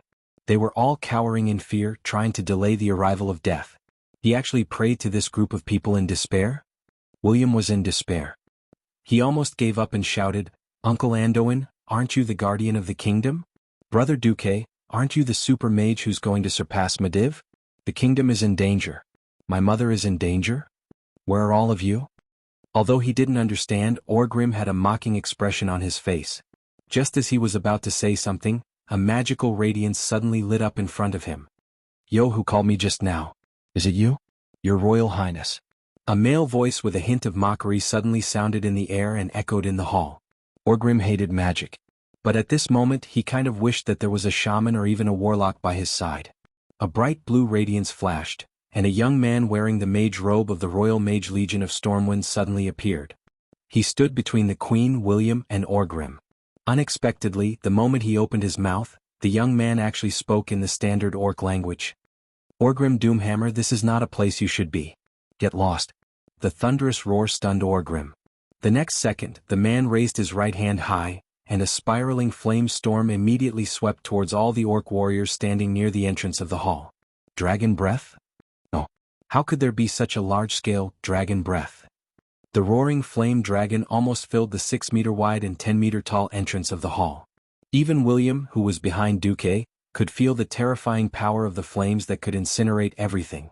Not to mention Orgrim, who was facing this heavy blow. Without any hesitation, Orgrim directly smashed his hammer on the floor. From the cracks in the marble floor, a destructive flame that was completely different from the dragon breath collided with the dragon breath. That was the power of the Doomhammer. When the two forces collided, Orgrim actually managed to block it for a moment. But in the next moment, the young mage stretched out his left hand and made a horse stance. A huge azure arcane energy fist that was taller than a human appeared out of thin air. It passed through the flames of the dragon breath and smashed into Orgrim's body. Woo! Caught off guard, Orgrim was directly sent flying. "Go back to where you came from." The rest of the orcs were directly burned into charcoal, and the entire hall was filled with the unpleasant smell of burnt flesh. For a moment the entire throne room was silent. Who was this young mage from the Royal Mage Legion? After fighting for so long, the Royal Mage Legion was almost dead. There used to be more than 100 of them, but they were completely at a disadvantage against the orc warlocks. Only a mere 20 of them were still alive. The Queen recognized every single one of them, and she clearly remembered that they were all brought to the southern outer city wall by Lang. Who is he? Chapter 153. Looking at the familiar face, a name came to the Queen's mind. She suddenly remembered that Anduin had seriously mentioned that Duque's face had matured because of the curse. Could he be Duque? The Queen asked. Duke turned around and smiled. "I'm very happy that you still remember me after my appearance has changed so much, Your Majesty. But now is not the time to catch up. Let me deal with the orcs first." It really was Duque. But she did not expect him to change so much. Not only did he look more mature, but he had also grown 10 centimeters taller. He was now 8 meters tall. Without giving the Queen and the starry-eyed noblewomen time to think, Duque raised his right hand and snapped his fingers. Under the control of his pure mana, a strong gust of wind suddenly swept up in the large throne room, sweeping away all the smell of blood and burnt flesh. The next second, the freezing aura spread at a speed visible to the naked eye. Every corpse turned into a snow-white ice sculpture in an instant. The horrifying aura in the throne room was gone. "Master, I'm sorry, Windsor coughed blood and tried to stand up. Duque pressed Windsor down with magician's hand. He frowned and turned his head. "Is there a priest in Storm Fortress?" "Yes, my personal priest is in the side hall," a 13-year-old girl suddenly said. "Then I'll have to trouble you." With a strong enemy in front of him, Duque did not pay attention to this doll-like noblewoman. Duque came to the huge corridor and saw Orgrim, who stood up without a care. "Human, how do you know our language?" Orgrim asked in orc language. "Garona taught me." "Garona? That traitor?" Orgrim bared his teeth, his face full of disdain. "Just ask her about the Shadow Council. Don't make things difficult for her," Duque warned. "You have no right to order me around." Orgrim roared angrily. Duque didn't mind. "Orcs are all blockheads that don't learn their lesson if they don't get beaten. Alright, come on. The second round." Duque crooked his finger at Orgrim. "Ha!" Orgrim suddenly sped up. Orgrim firmly believed that he was caught off guard earlier. This fellow in front of him was not a terrifying spellcaster at all. Beastmen often had amazing intuition. He was different from Ghoul Dan, who felt like he was being corroded to death just by standing next to him. Even though Duque had a shocking amount of mana, Orgrim instinctively felt that Duque's mana was far from Ghoul Dan's. If that's the case, I can win, Orgrim told himself. He soon found out that he was wrong. Perhaps once he got close, Duque would be a piece of cake. However, Duque's actions were completely different from his youthful appearance. Shockwave was unleashed. A ring-shaped ring of flames with a powerful impact easily repelled Orgrim's attack. However, Duque could clearly see that the flames couldn't do anything to Orgrim. The system elf reminded Duque, "Be careful. Orgrim has a high resistance to fire." Duque's eyelids twitched. It made sense. Orgrim was one of the top beastmen, and his body was almost at the level of a saint. Back then he had jumped into a fire pit with Black Hand, swam in lava, and snatched Doomhammer back. How could Orgrim's resistance to fire not be high? It was like a firefighter wearing a high-tech fireproof suit. The flames couldn't do much damage to Orgrim. Curling his lips, Duque suddenly changed his approach. He reached out with both hands, and every time he raised his hand, a giant blue hand filled with arcane energy would fly towards Orgrim. Arcane spell. With this attack, Duque suddenly realized that Orgrim's resistance to arcane spells was also quite high. This gave Duque a headache. But it didn't matter. Whether it was punches, slaps, or middle finger flicks, it looked like he was trying to tease Orgrim, but in reality, both sides knew that the power of those giant hands was continuously increasing. 1 meter, 2 meters, 10 meters, 50 meters, 100 meters. Orgrim didn't expect that he would be forced back by Duque again and again in the long corridor of the storm fortress. The pain didn't stop, but none of the wounds were fatal. Of course, this was only against Orgrim, who had thick skin and amazing resistance to magic. When he ran into other beastmen who didn't have high resistance to magic, Duque would just kill them with a single spell. Behind Duque, some brave ones like the little prince ran to the door of the hall to watch. They all stared blankly at Duque, who seemed to be taking a leisurely stroll out of the hall. With every few steps, he cast a spell and killed those hateful beastmen who invaded the fortress with the same clean and efficient method. Unknowingly, they were mesmerized by the stalwart figure of Duque's back. Which teenager didn't worship heroes? Which girl didn't admire heroes? Once upon a time, the object of their admiration was Anduin Lothar. Now this name had silently changed to Duke Marcus. The queen quietly walked behind Prince William and placed her hands on his shoulders. Remember, William, only those who bravely stand up in times of danger are true heroes. Whether it's Duque or those warriors who fell to protect us, they are all heroes. Yes. William nodded his head heavily. Orgrim was extremely aggrieved. He roared and roared continuously, using battle techniques one after another in an attempt to get close to Duque. However, he couldn't do it at all. The long corridor made it difficult for him to attack in a single direction. He had no chance to avoid Duque's large-scale attacks at all. It was like a cat trying to catch a mouse, but the cat was being played by the mouse like a bug. As long as the terrain changed, Orgrim was confident that he could go around it and give the human who spoke the beastman language a blow. Even when Orgrim was beaten out of the storm fortress, he still didn't have such an opportunity. Duke furrowed his brows. His arcane impact had already stacked up to 8 times, but the damage done to Orgrim hadn't increased at all. Both the system notification and the feedback he received from his own magic proved this point. Orgrim had a very abnormal physique. He seemed to be able to adjust his body to create resistance to certain elements or spells. To be honest, it wasn't that Duque didn't have a chance to kill Orgrim. However, it was obvious that Duque would need a long time to exhaust Orgrim to death. To Duque, there was no beastman he couldn't kill. Firstly, Orgrim wasn't a fool. He would run away if he saw the situation wasn't looking good. Secondly, if he killed him now, it would affect Duque's plan. Hence, Duque held back like an adult beating his own child. Injuring him but not killing him was what Duque did. Chapter 154. Human. Tell me, why did you hold back? Orgrim was keenly aware of this and he felt insulted. Another heavy magic strike sent Orgrim Doomhammer flying into the square in front of the storm fortress. Duque stood at the gate and sneered, "I'm not interested in you who can't fight without your full strength." At this time, many of Orgrim's subordinates broke away from the crazed human warriors and charged towards Duque. "Don't go there." Orgrim suddenly realized and tried to dissuade his subordinates. It was too late. Orgrim was a rare exception. He didn't drink the demon's blood, so he had the traditional reddish-brown skin of the beastmen. His subordinates weren't. The demon's blood made them more powerful, but also more violent and irrational. They didn't listen to Orgrim's roar, and instead, they rushed forward in a fit of passion. In the distance, the galloping King Leon and Bolvar saw this scene from the other end of the street that they would never forget for the rest of their lives. Circular magic circles unfolded on both sides of Duque. The magic circles rotated clockwise in an orderly manner, and purplish-blue lines filled with arcane energy expanded along the magic circles, quickly forming mysterious patterns. At the same time, more magicians' hands appeared around the magic circles like stars in the sky. In the eyes of outsiders, Duque suddenly spread out a pair of huge magic wings that were more than 50 meters long. With a light flap of the wings, the river in front of the storm fortress that ran through Stormwind City was immediately turned upside down by Duque's magic power.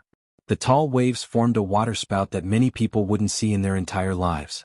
Su-su, an ear-piercing whistle sounded.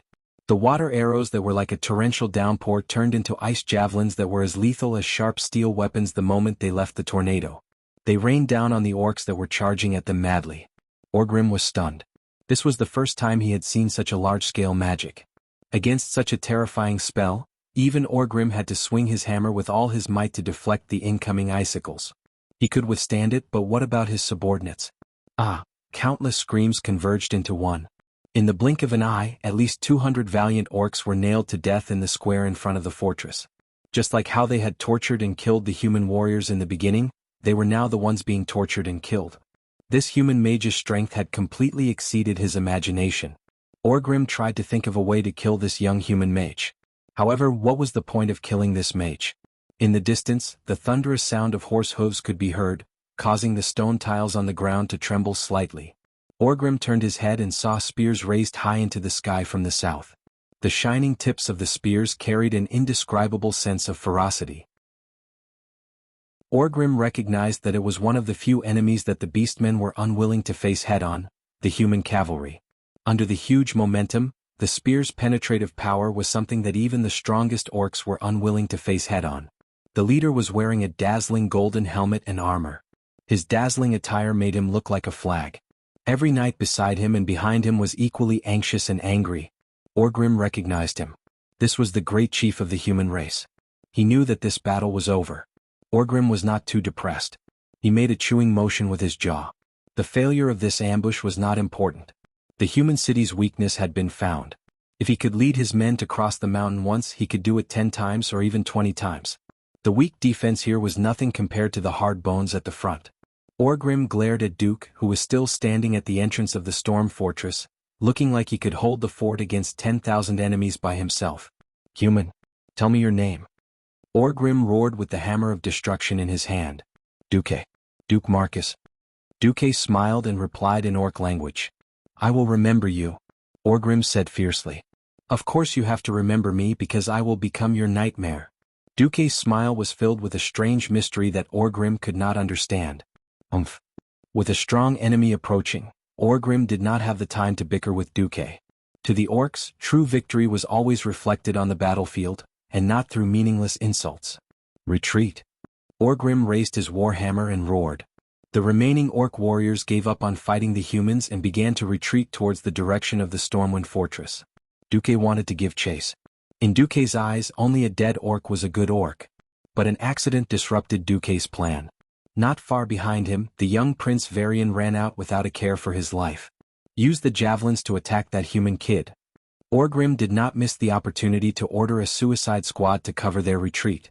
Unlike Duque's exquisite javelins, the orcs, who had suffered greatly due to the lack of javelins on the battlefield, had also developed a relatively heavy weapon, a javelin that was simply sharpened from a tree trunk.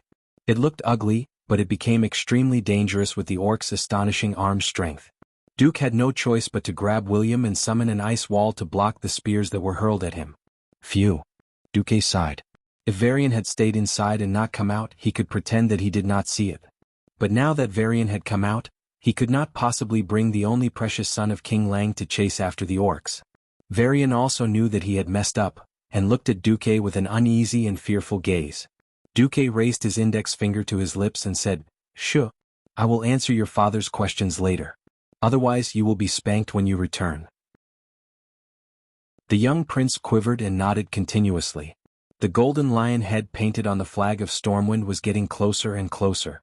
Looking at Lang, it was as if he was looking at the late king who had led the kingdom's people to this valley 1,000 years ago. Duque stood quietly at the entrance of Stormwind Fortress and watched as Lang galloped towards him. Lang jumped off the horse before it could even stand still. "Oh, my God. Varian, you're all right. Where's your mother?" Lang, who was over 40 years old, had never shed a tear when his country had fallen, nor had he shed a tear when the enemy was at the gates of the city. But now tears were flowing down his face and he cried like a child, sincere and pure. "Mother is fine." But the next moment, Lang raised his arm and was about to slap him. "Damn it, you almost killed Count Marcus." A magic hand gently pulled Lang back. "I'm sorry, the guards inside have all died in battle. I can't possibly let the only heir of the kingdom stay in danger," Duque said shamelessly. Chapter 155. A faraway world was in danger of being destroyed. A close family member was in danger of dying. Which one had the biggest impact on his heart? Of course it was the rescue of his close family member. Without experiencing the incomparably dangerous battle in Karazhan, Lang wasn't as emotionally and intellectually grateful to Duque, but it wasn't as impactful as this time. Unknowingly, Duque's youthful figure had already overlapped with the Mediv in Lang's mind. The same wisdom, the same kindness, the same reliability, and the same saving at the most crucial moment. Nianhua would grow old. How many more years would he and his good friend Noxus be able to stay strong? Duque was different. Not only was Duque talented and powerful, but he was also only 15 years old. Even though he was partially cursed by Sargeras, Duque was still 18 or 19 years old. If he could become a pillar of Stormwind, then William wouldn't have to worry about problems in the field of magic or even business for a long time. For a moment, Lang's heart was burning with eagerness. Unfortunately, there was still one more pressing matter that had to be dealt with. Where did those damned orcs come from? This made Lang's heart very painful. Not only was it because all the defenses at the south gate were useless, but it also meant that Stormwind City's fall had entered a countdown. Without the fortifications, the ratio of casualties between humans and orcs of the same level was 3-1. This was also the ratio of professional soldiers who had received long-term military training. Those farmers who were still plowing the fields a few months ago, even if they were fully armed, would at least have a ratio of 10-1 when they encountered the orcs. There were less than 70,000 soldiers left in the entire kingdom. And the orcs? The latest report said that there were at least 400,000 orcs. This was a terrifying number that wouldn't be enough even if all the people in Stormwind were to be stuffed into it. King Lang's face twitched. He turned his head and ordered, "Luther, bring some people to kill the orcs at least until they reach the city walls. Andrew, get your people to take over Stormwind Fortress and clean up the orcs in the fortress. Jamacha, get the city guards to clean up the orcs." Then Lang turned his head and said to Duque seriously, "Thank you very much, Duque. Although I would like to promote you to a duke immediately, we have more important things to do now. I really need your opinion. From today onwards, I hope you can attend every military meeting." Duque bowed slightly. "It is my honor, Your Majesty. I'll be waiting for you in the meeting hall of Storm Fortress in an hour." Ryan patted Duke's shoulder and hurried off to meet his queen. Duke knew very well that from this moment on, he had truly become the core of the entire Storm Kingdom. This time, Fortress was the core of Stormwind Fortress, he said. It was because of Stormwind, not orc. Duque clear.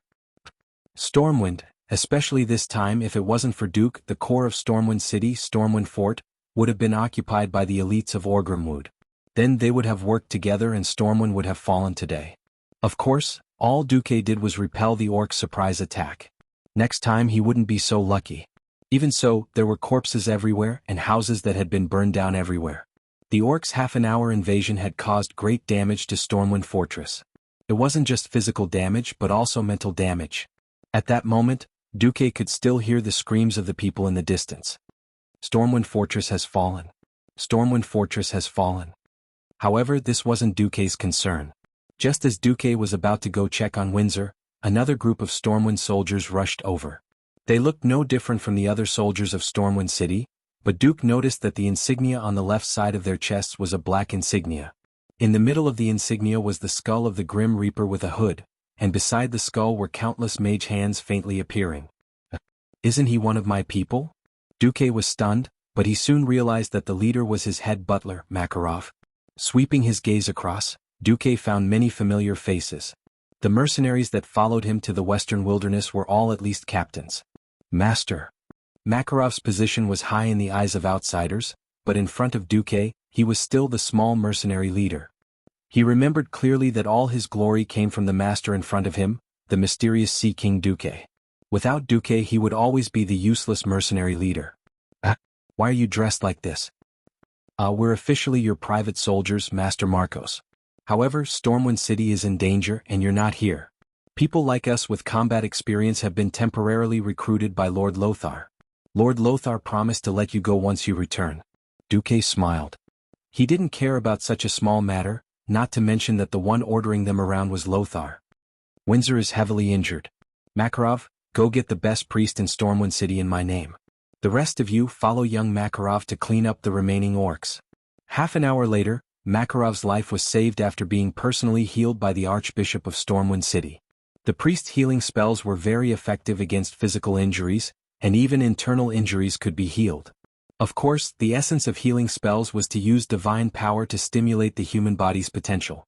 Healing came at the cost of the human body's potential. Simply put, it was a reduction in lifespan. Without the present there would be no future. Everybody knows about this. In front of the sickbed, the pale Windsor looked at Duque with an apologetic expression. I'm sorry, Master. Am I useless? I couldn't even block a single blow from that guy. Duque laughed. Windsor was still young.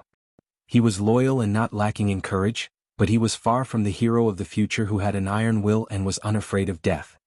If you knew that the red-skinned orc with the square mace was called Orgrim Doomhammer, and that he was the strongest warrior of the tribe, would you feel better? Really? Windsor was a little surprised, but his eyes immediately dimmed. Damn it, I'm secretly happy that I lost to the strongest. This proves that my training is still lacking. Pfft. Duque was also amused. Come on, in the entire kingdom, apart from Lothar, there's really no one who can fight him fairly. Not even you, Master? Duque pondered for a moment. If there's no interference, give me at least half an hour and I have about a 50% chance of killing him. Duque added in his mind, that's on the premise that I can't revive. Out of the blue, Windsor asked, is Stormwind Kingdom destroyed? Stormwind City will fall, and Stormwind will be reborn after defeating the orcs.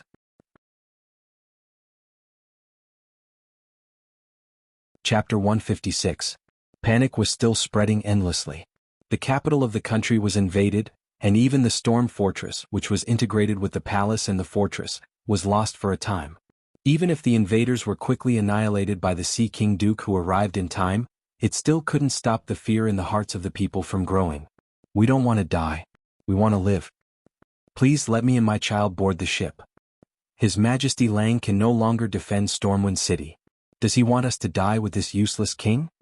Pessimism spread like a plague and it could not be suppressed. A large number of people dragged their families to the port, begging for a ticket to a safe world. The people who had lost their minds did not listen to the explanation of the port officials, and tried everything to rush onto the ship. There were even people who wanted to rush onto the ship when they saw the ship docked, even before the military supplies were unloaded. The scene was extremely chaotic. Facing their own people, the guards of Stormwind City who were in charge of maintaining order did not dare to use their swords. With a moment of carelessness, a large number of people rushed onto the port after some conspirators shouted, "The city has been breached." If it were not for the following scene, there might have been a tragic stampede of casualties. A strong gust of wind suddenly blew, bringing with it a bone-chilling cold air from the pier. Everyone could clearly feel the terrifying power contained in this cold wind. A small part of the sea suddenly froze, and a huge iceberg rose from the ground, getting taller and taller. A young man wearing the robes of the Stormwind City Royal Wizard Squad stood on it. Wizard? It's actually a wizard? Oh my god. He's Sea King Duque. The name, Duque, seemed to have some mysterious magic power that surpassed the power of magic.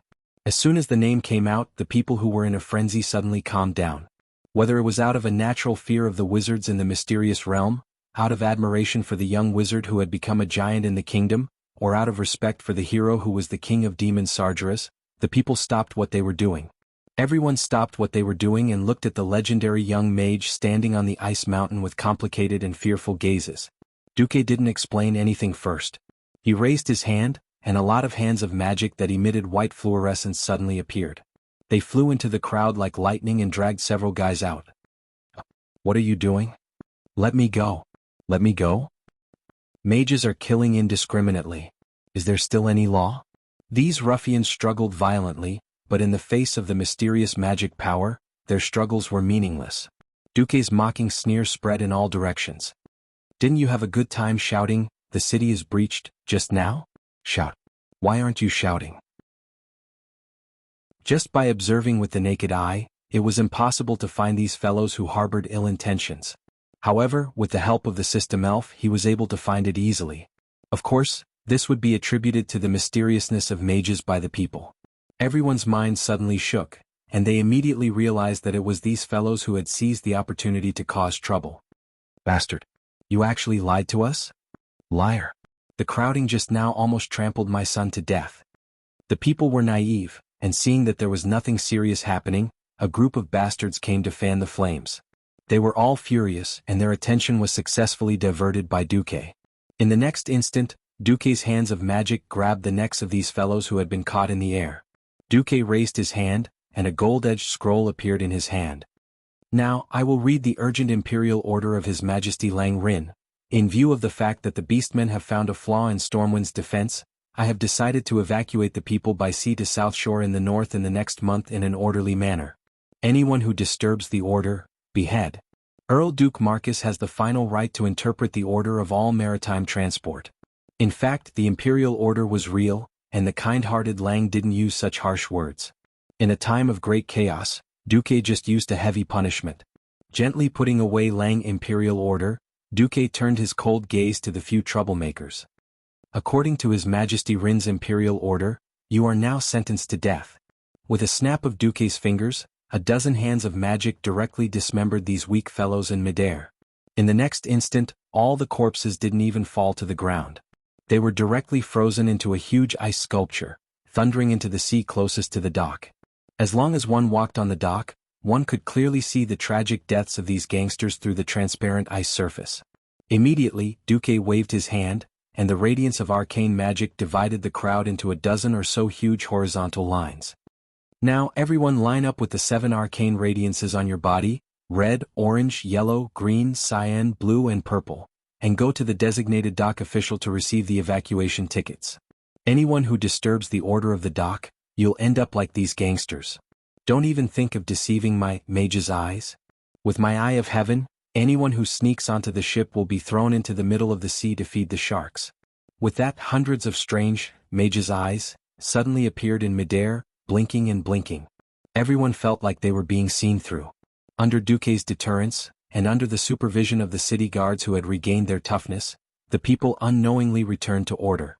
On the balcony of Storm Fortress, Lang and the Queen looked toward Storm Harbor, listening to the noise coming from afar.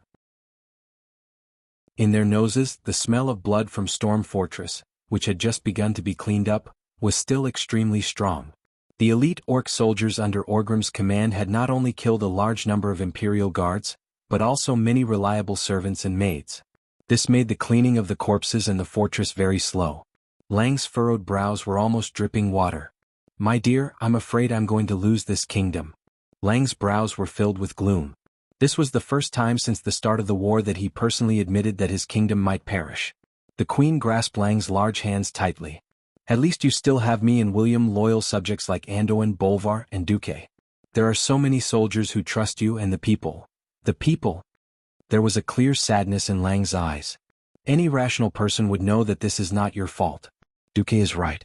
This should be a crisis that the 7 human kingdoms are facing together. My dear, it's so good to have you."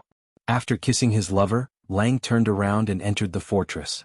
Then he received news that Duque was dealing with the problem at the harbor. Regarding the following report, Lang only said one sentence. "Got it." Chapter 157. Lang waited in silence for 10 minutes. When he knew that Duque had arrived, he came to the meeting hall and began the military meeting. Those nobles who had been clamoring before the start of the Battle of Stormwind City, even if there were millions of orcs, they would all die under Stormwind City, were all silent. Unsurprisingly, the topic changed from how to exhaust the orcs to how to evacuate. Evacuating was not an easy task. Even though women and children had been evacuated a few months ago, it was not that they did not want to evacuate, but there were simply not enough ships. No one blamed Duque. Without Duque, the situation might have been even worse. The simplest example was the new Stormwind port, which had a stone pier that extended all the way to the sea. Compared to the previous narrow military port and the fisherman's pier, the shipping capacity was more than 10 times greater. And shipping capacity, no one knew what Duque was thinking. Almost all the ships directly under Duque's command were typical large cargo ships. They did not even need to be modified and could be used directly to carry people and goods. The spacious cabin and good ventilation made it like a can of sardines stuffed full of people, but there was still no major problem. Unfortunately, considering the distance, no matter how much the ships were overloaded, they could only transport about 5,000 people a day on average. At this moment, there were still more than 300,000 soldiers and civilians trapped in Stormwind City. It was no exaggeration to say that almost all the ships in the human world were here. Even if Stormwind Port and the shipyards of Kurtiras worked overtime to build ships, there would not be much increase in shipping capacity in a short period of time. The shortage of shipping capacity was the biggest problem in front of Lang. In history, Stormwind was also hit hard because of this reason. After Lothar's raid on Karazhan, because the orcs were advancing faster than in this world, all the roads were blocked. Lothar did not return to Stormwind City. When he rushed back, Lang had already been killed by Garona in a secret underground meeting hall under the witness of the little prince, Varian. Without a leader and with the rubbish in the port, there were not enough ships. As a result, when Stormwind City was attacked by the Horde, more than 80% of the citizens who could not escape in time were slaughtered.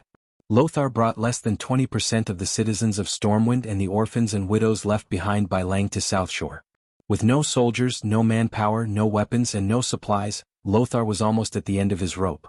That was how Lothar, as a direct descendant of Thoradin the Great, announced that he would give up the throne of Thoradin the Great in exchange for the formation of an alliance to fight against the invasion of the Horde.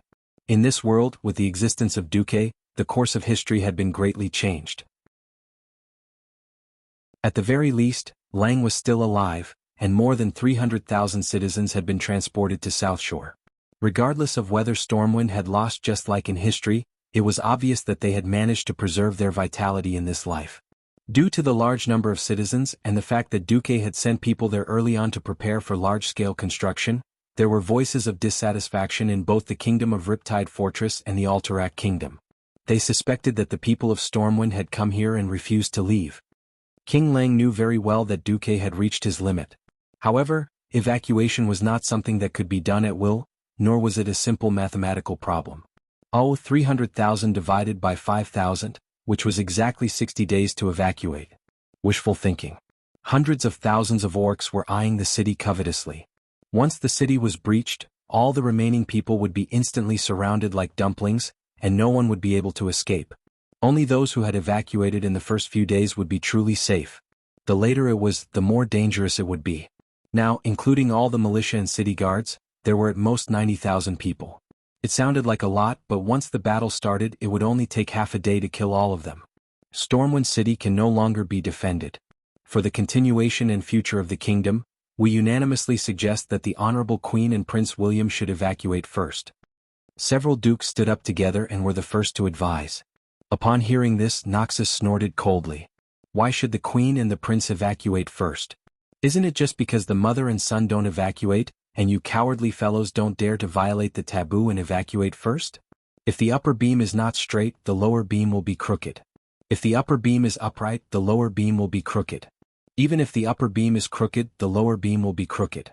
With the Queen and the Prince here, the nobles didn't even dare to ask about evacuating their children. Now that Storm Fortress had almost fallen, it was the best excuse for them to do so. Lang glanced at these nobles, but none of them dared to really meet Lang's burning gaze. After pausing for a moment, Lang still said, "Yes, all noble women, first-in-line heirs of the family, those who don't hold military positions, or those who are underage can evacuate together with the Queen and the Prince. Don't worry, in a situation where a bloody battle to the end is meaningless, I won't ask you to defend to the end with me." Lang's reply made the nobles really happy and angry at the same time. They were happy that Lang finally relented, giving their children an excuse to escape. They were angry that Lang still didn't allow any desertion. Stormwind had been a country for 1,000 years, relying on military merits to protect their titles and military merits to advance. That was why the nobles, in order to let their children stand out, racked their brains to think of ways to get a job in the army. There was even the matter of the Brando kid who had a conflict with Duque taking credit. Now, Clan had blocked off their escape route with a single bite. Except for a few who had a grand reason to flee, the rest would have to live and die with the king. Those who had arranged for their children to escape in advance were naturally secretly delighted. Those who weren't so smart now looked like they had just eaten arsenic as a snack. Ignoring these guys, Lang focused on another important issue.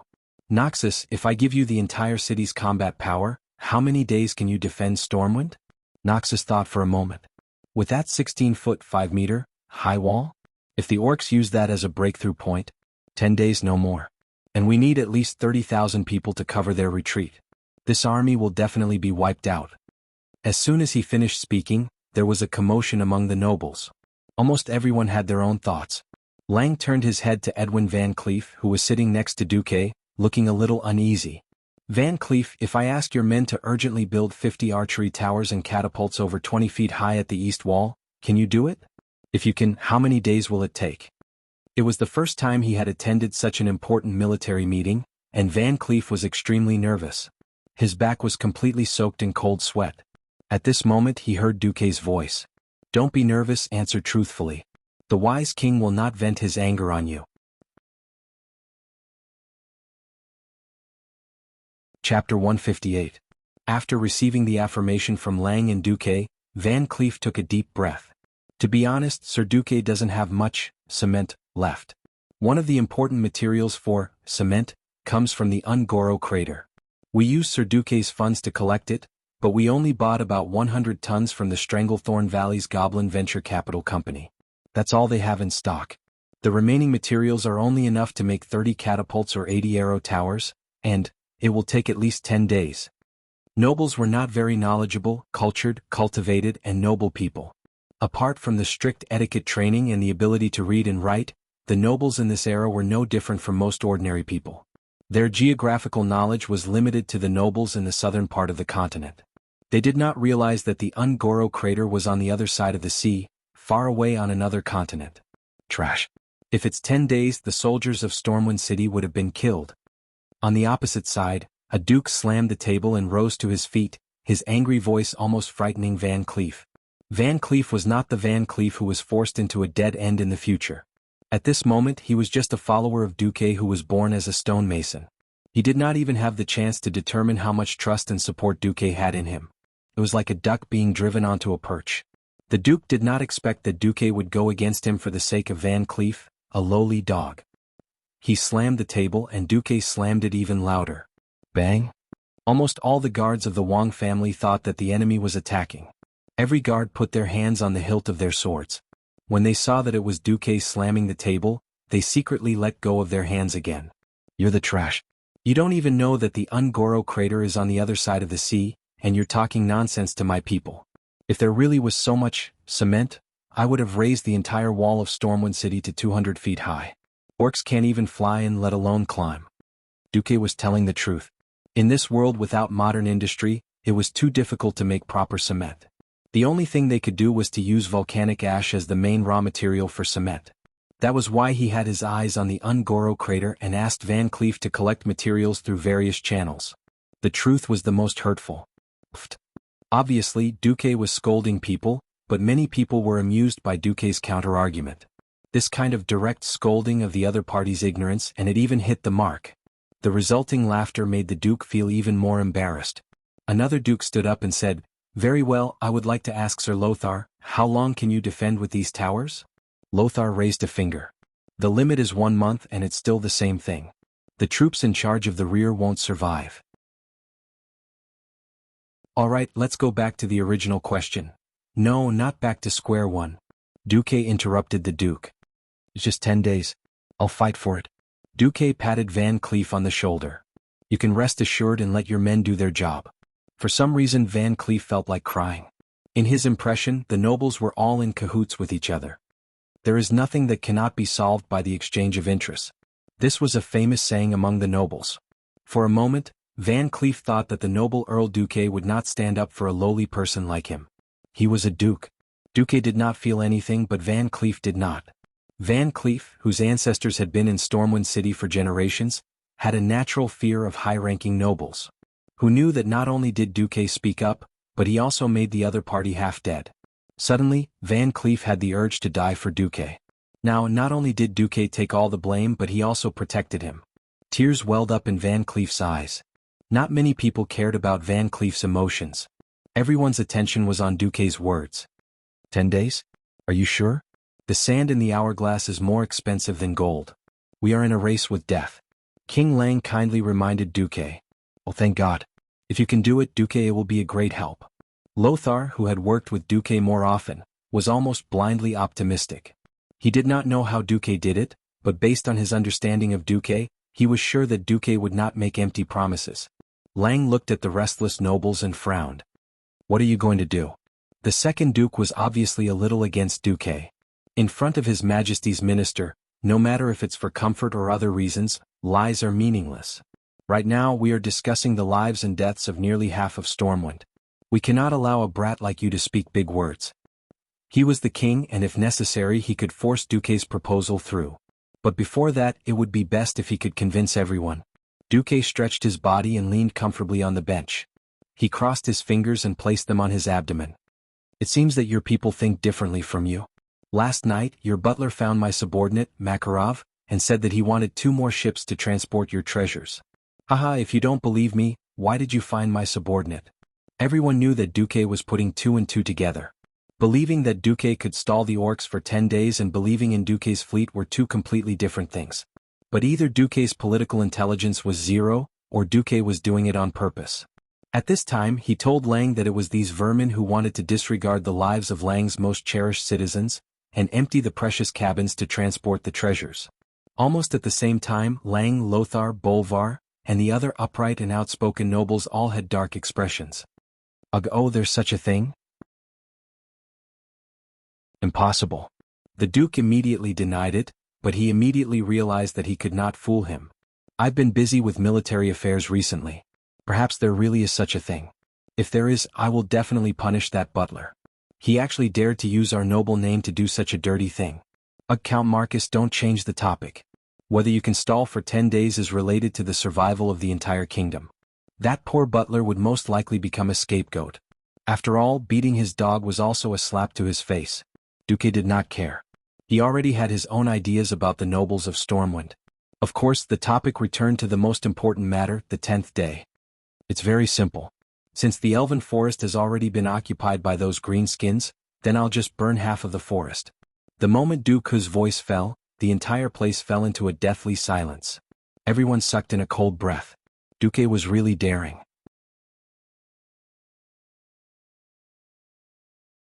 Chapter 159.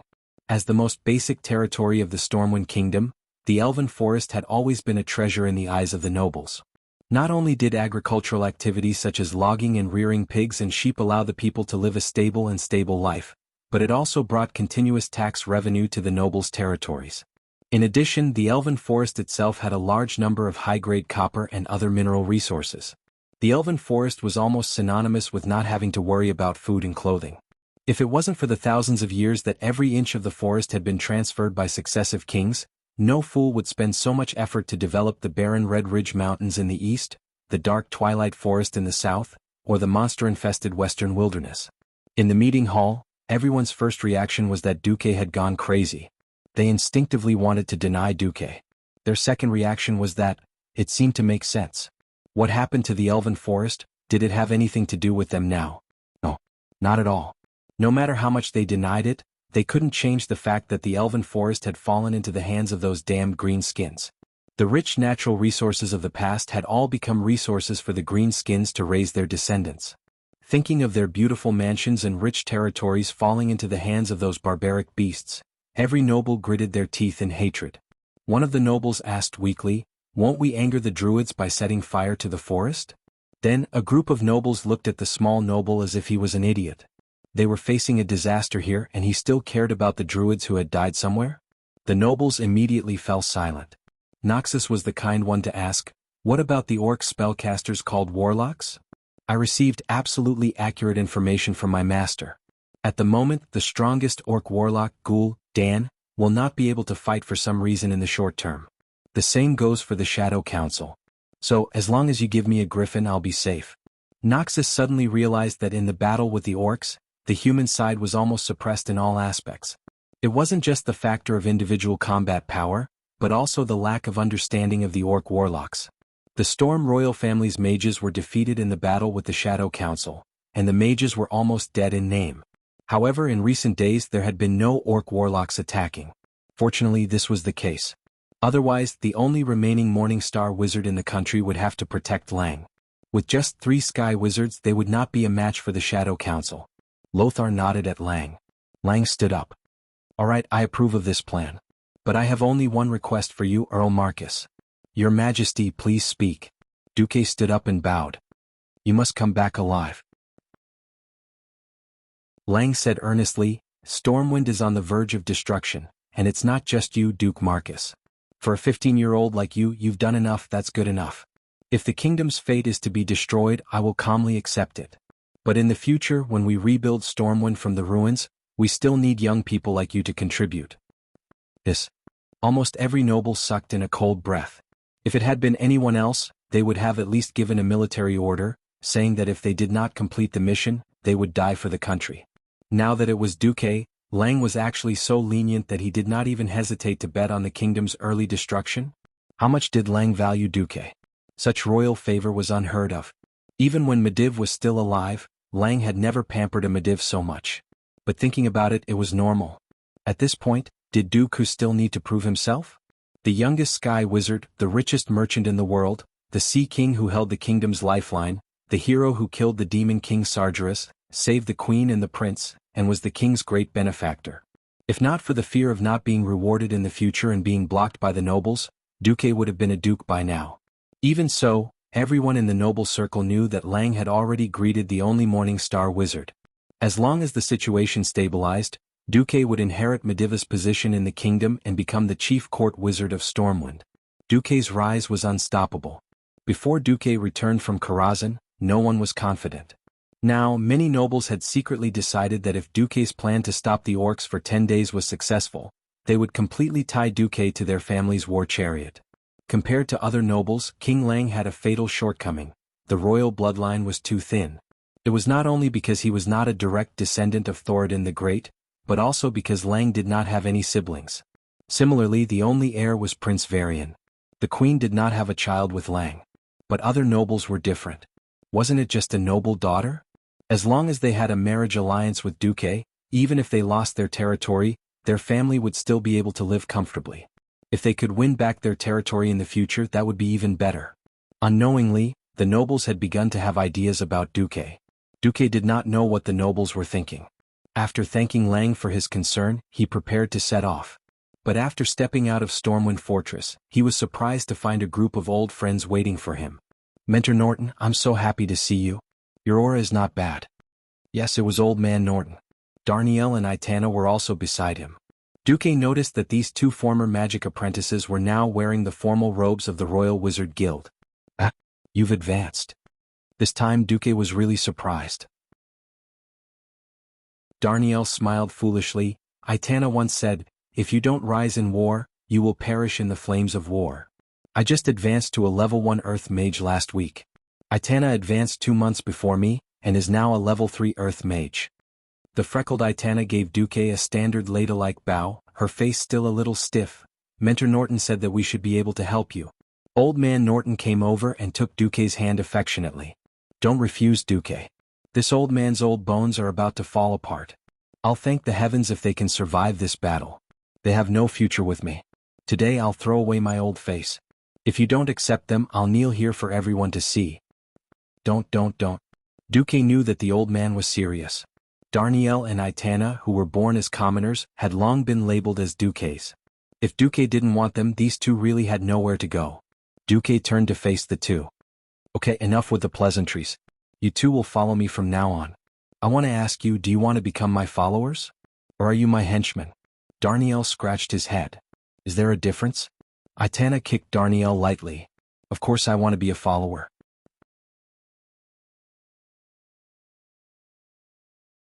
Chapter 160. As for followers, it had nothing to do with nationality, religion, or even race. They were loyal only to Duque, who was a wizard. Retainers were different. After all, retainers were the direct subordinates of nobles. Even if the nobles in this era had a tongue-twister saying that the subordinates of the nobles were not their own subordinates, it meant that the king could not control the retainers of the nobles. But with the king's righteousness, if the retainers betrayed the nobles, they could still claim to be loyal to the king. In terms of relationship, followers were closer, and it was more in line with the interests of the two young wizards. Even though he knew that the two had limited talent, Duque still accepted them as his followers. This master-follower relationship was also a perfect ending to the fateful encounter they had when they first came out of the Northshire monastery together. "Alright, I'll give you a mission now." After settling the matters in Stormwind City, Duque did not move out that night. He had a good sleep. When Lothar asked him why he was so sure that the orcs would not come tonight, Duque replied, "Because the great chief of the horde is Black Hand." Lothar was perplexed by this. Duke wagged his index finger with a confident look on his face. This was the benefit of being a transmigrator. Only a transmigrator would know how different Black Hand's and the next great chief Orgrim Doomhammer's tactics were. Black Hand was indeed a very outstanding orc leader. His excellence was reflected in his ferocity and bravery. Black Hand, who drank the demon's blood, had the common weakness of most green-skinned orcs, violent and irrational. Other than fighting head-on, there was no other way. Orgrim, on the other hand, did not drink the demon's blood, which made his mind clear. This gave Orgrim a natural advantage when it came to military strategy. He was more intelligent and rational. It was the same for Orgrim in history. As one of the most intelligent orcs, Orgrim had once defeated the entire alliance. If it wasn't for the fact that the orcs had betrayed their teammates, perhaps the horde wouldn't have been defeated during the first incident at the Dark Portal. Duque was so sure that the horde would not be able to move out tonight because of his understanding of Black Hand. At this moment in the tribe's camp, Black's hand, which had turned slightly carbonized due to the power of chaos and was extremely tough, punched Orgrim in the face. Even though Orgrim had already tightened his muscles in preparation for a heavy blow, Orgrim's resolute face was still severely deformed for a short period of time. Orgrim's gigantic body was sent flying out of the tent by Black Hand's punch. "You coward. The tribe doesn't need a coward like you," Black Hand roared. "They have a very powerful spellcaster. Where was Ghoul Dan when we needed spellcasters' support the most? Where are the warlocks of the Shadow Council?" Orgrim roared back. Even though the beastmen were brave and irrational, they still had rules. The mysterious was mysterious and the warrior was a warrior.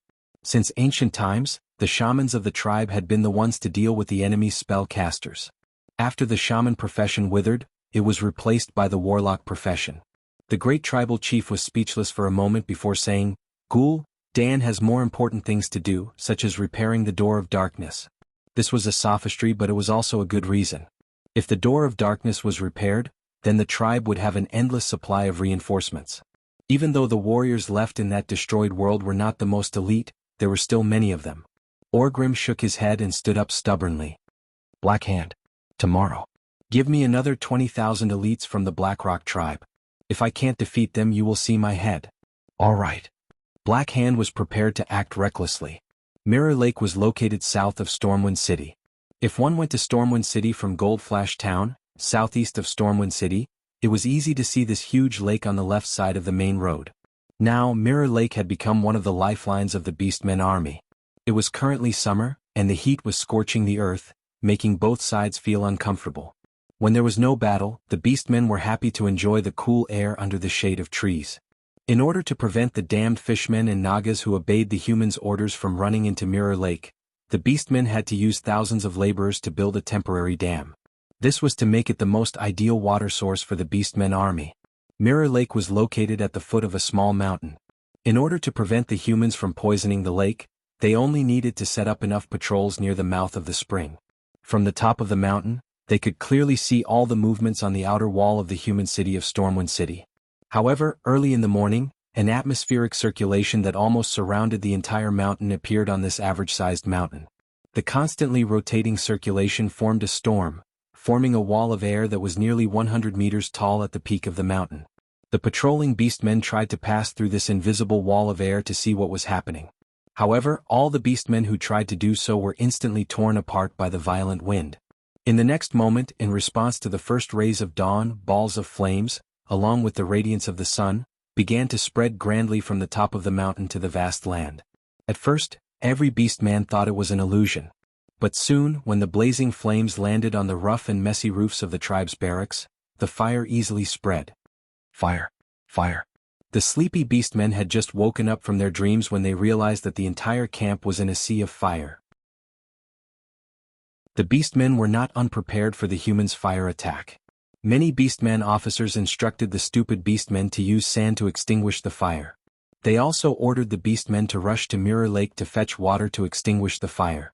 However, the flames in the sky became denser and denser. The ever-increasing fire made the beastmen's efforts to extinguish the fire useless. Most of them held their weapons blankly and ran to the open space, not knowing what to do. Look up the mountain. Finally, some beastmen realized that something was wrong. A majestic figure stood at the highest point of the mountain. Behind him, his cloak fluttered in the wind like a fluttering flag, attracting the attention of all the beastmen. The figure bathed in the morning light was incomparably dazzling. It was as if he was the radiant sun, as if he was the sun of light who dispelled all the darkness on the earth. Under the illumination of the morning light, the silver spell formation hanging in the air beside him had every fine line and every mysterious rune dyed with a layer of brilliant gold. Countless fireballs shot out from the spell formation, drawing red arcs in the sky that symbolized death and destruction, and fell to the ground in a shocking manner. The endless flames turned the entire land into a sea of fire in the short span of a dozen breaths. Orgrim rushed out of the tent and looked at the mysterious and terrifying figure. He squeezed out a few words through gritted teeth. Duke Marcus. Chapter 161. Of course you have to remember me because I will become your nightmare. The words spoken by Duke in the orc language were still echoing in Orgrim Doomhammer's ears. It was like mockery, but it was also like a nightmare that he could never escape from. Great Chief Blackhand brought his guards to Orgrim's side and roared, "You know that human mage?" Of course. It was this Duke Marcus who repelled the surprise attack of my men and me. I had already killed my way to the human chief's throne at that time. Blackhand's face twitched. Of course, he knew that the best way to deal with spellcasters was to find stronger ones. But he had no choice. The orders from the Shadow Council had not been cut off, and he could not even find a single warlock. Grabbing Orgrim's shoulder with one hand, Blackhand pulled Orgrim's body over and roared. Spittle flew all over Orgrim's face as he gave a death order. Now is the time for you to wash away your shame. My adjutant. In order to prevent you from escaping, Deadeye will keep an eye on you. Go! Orgrim's facial muscles twitched as if he was electrocuted. The word shame deeply stimulated Orgrim's nerves. He did not argue. In the eyes of the orcs, failure was failure. There was no way to refute it. The great chief was merciful enough that he did not execute him immediately because of this. Even though he still had the anger of his good friend Durotan's death buried deep in his heart, he knew that this was not the time to challenge Blackhand. Follow me. Orgrim waved his hand, and his elite beastmen charged towards the small hill not far from the Mirror Lake like a murderous flood.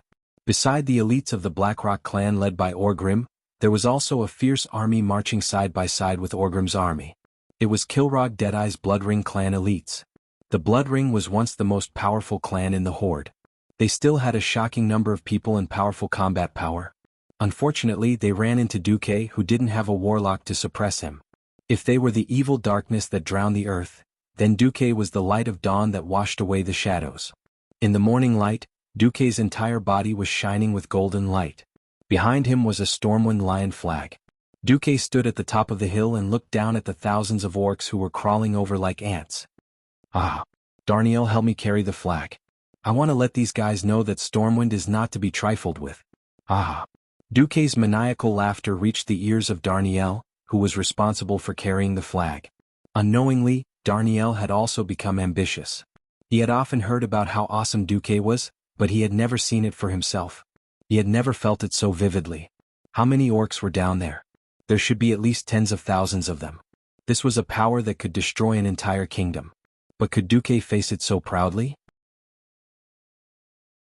Looking at Duque bathed in the morning light, his entire body radiating brilliance, Darniel was momentarily entranced. It was a kind of fanatical hero worship. Duque. A great general overseeing the battlefield? No. Using his own strength to shake the terrifying orc army that numbered in the tens of thousands, this had long surpassed the scope of a general. If the simple-minded Darnielle had to think of an adjective, it would be God, the guardian of the entire kingdom. At the foot of the hill, the orc warriors were fortunate enough to meet a human mage who was going all out without their own warlocks suppressing them for the first time in the elven forest. Once the huge fireballs were hit, they would immediately release all the energy contained within them. The terrifying impact easily tore apart the grass and blew up the tree roots. The sputtering flames spread directly to the orc warriors. Fear of fire was the instinct of most creatures. That kind of burning sensation that exceeded the limits of the body wasn't something that every warrior could easily overcome with courage and surmount. 36 huge fire magic formations continuously tilted the water tank-sized fireballs. This was a firestorm that was even more intense than a meteor shower. Many orc warriors were blown into the sky by the fireballs. They fell and howled before being swallowed by the flames. In no time they became corpses that emitted a disgusting burnt smell. The flames from the explosions continued to shine. Darnielle, who was behind Duque, could not help but narrow his eyes. Not far from his field of vision, even though many orcs were burned alive, more orcs had already entered the final charge. Their line of defense was spread out in an arc, neither too closely packed nor too sparsely spread out as they surrounded Duque. Of course, the 40-degree incline of the mountain path had slightly slowed down their speed. But for orcs who could climb mountains as easily as eating and drinking, this was not too much of a problem. Their advance did not slow down at all. "Cover your ears," Duque suddenly said. Darnielle did as he was told. In the next instant, a long river of flames suddenly appeared at the foot of the hill, immediately cutting off the orcs from entering the field. Then there was a series of explosions. Those were the cannonballs that Duque had scattered on the hill in the morning. Because of this, Stormwind's few griffins were exhausted. Because the horde had found a new direction to attack the city, the cannons placed at the main gate of Stormwind City had all lost their purpose. With limited transportation, these cannonballs could not be pulled away, so it was better for Duque to play with them. Just as they stepped halfway up the hill, the cannonballs that had been detonated by the fire kept exploding under the orc warriors' feet, creating pillars of fire mixed with mud. Brave and determined faces continuously fell in the flashes of the explosions, and the enraged orcs continued to advance toward the top of the hill over the corpses of their companions. They were still nearly 300 feet away from Duque. At this distance, the orcs could not do anything to Duque. But Duque could rely on his control of the elements in the surrounding sky to open up all the arcane fire magic circuits without hesitation, pouring magic onto the hill.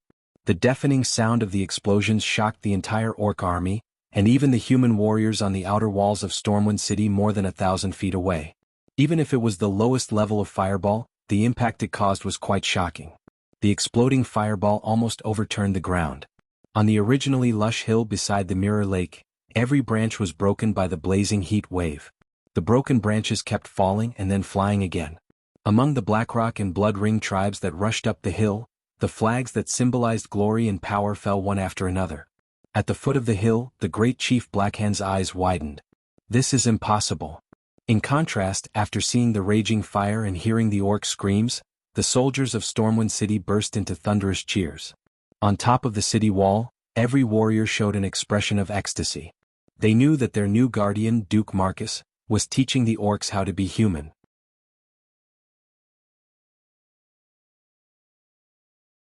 Chapter 162. A normal wizard's fireball spell would not be as exaggerated as Duque's. It flew for 200 to 300 meters and did not dissipate. This kind of control was something only the highest-ranked wizards could have, but it appeared in Duque, a mere sky wizard. With the help of the system elf, Duque's control of elemental energy had reached a shocking level. He hit wherever he pointed, with the accuracy of a godly archer. He controlled tens of magic formations at the same time, and was far above Morningstar wizards in multicasting. Even though the orcs were no longer charging blindly like targets, and even though they had started to learn to move irregularly to avoid the fireballs. But the continuous torrent of fireballs still did not miss their target. Often, a fireball that did not hit the orc in front would hit the one behind due to the line of sight of the orc in front or some other reason. Sometimes, it looked as if Duque had shot a fireball, and the orcs had foolishly offered their heads to the fireball at the cost of their lives. The orcs' line of attack had already spread to more than 200 meters wide, but still, not a single orc could get within 150 meters of Duque. At a distance that looked like a small dot, not even a ballista would have a chance of hitting him, let alone long-range weapons like throwing axes. The water vapor around Duque evaporated due to the high temperature, causing Duque's figure to look strangely distorted from afar. Only the heavens knew if Dooku had set up a wind shield or a similar defensive spell. But Darnielle was sure that Duque had at least the most basic protective arrow spell. Whether he had stacked 10 or tens of them, Darnielle could not tell. The concentration of elemental energy around Duque's body was so high that it was almost tangible. It could be said that Duque alone covered half of the battlefield. He had practically suppressed the orcs' attacks in all directions. This had completely surpassed skill, and was already in existence at the level of magical art. A magician is a source of firepower. Duke was a perfect example of this. Darnielle, who was behind Duque, was dumbfounded. A kind of involuntary worship and awe filled Darnielle's chest. Even though he knew that he would never reach the level of a sky mage, Darnielle could not suppress his yearning. So my master will definitely reach, no, even surpass the level of the previous guardian god, Medivh? Is he a super mage? Darnielle suddenly felt that it was worth it to die for Duque after witnessing this scene. It was supposed to be a one-sided massacre, but the whole situation was broken after a huge red figure appeared. In history, the next great chieftain of the Horde, Orgrim Doomhammer. The muscles around Duque's eyes twitched.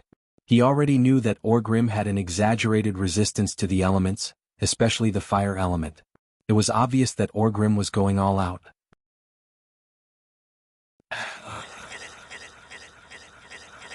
Perhaps it was to defend against Duque's fireballs. Orgrim rushed over the mountain stream that flowed to the Mirror Lake. Orgrim's condition was clearly abnormal. Even the phrase, large strides, was not enough to describe his berserk state. With that hammer of destruction, that weighed at least 200 to 300 pounds, Orgrim ran as if he was flying. Every step he took covered more than 5 meters. In the eyes of humans, this was the distance of a triple jump. But for Orgrim, who was more than 2.5 meters tall, this was only the level of sprinting. What was even more frightening was the abnormality under his feet. Duque saw the steam billowing everywhere. Damn, are you an electric perm? Duque had long since given up on using fire spells to deal with Orgrim. With a wave of his hand, 36 magicians' hands appeared in the air 20 meters around Orgrim. There were 6 of them in a group and they activated Arcane Impact. 2 seconds later, Duque was dumbfounded again. Ineffective. Ineffective. Completely ineffective. The surging arcane energy that was highly compressed crashed into Orgrim's body. Oh, it was less than 20 centimeters away from his body, and it was automatically dispelled by an even more powerful and mysterious force. This was a move that could send Orgrim flying again and again in the last battle, but now it was completely ineffective. Damn, are you sure you're not called Orgrim Saint Seiya? You can't use the same move twice? Orgrim, whose every step changed the color of the mountains and rivers, was already within 100 meters of Duque in a few breaths. Duque frowned and clasped his hands together. Instantly, the elements in the air changed again. Ha! With a light shout, the entire mountain spring froze under Duke's feet.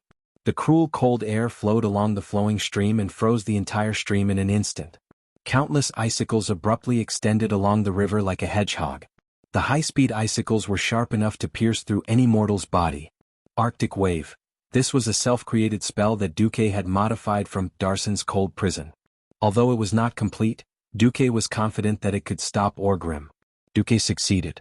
Although Orgrim's body was emitting heat, it was obvious that he was not used to the icicles that had physical properties.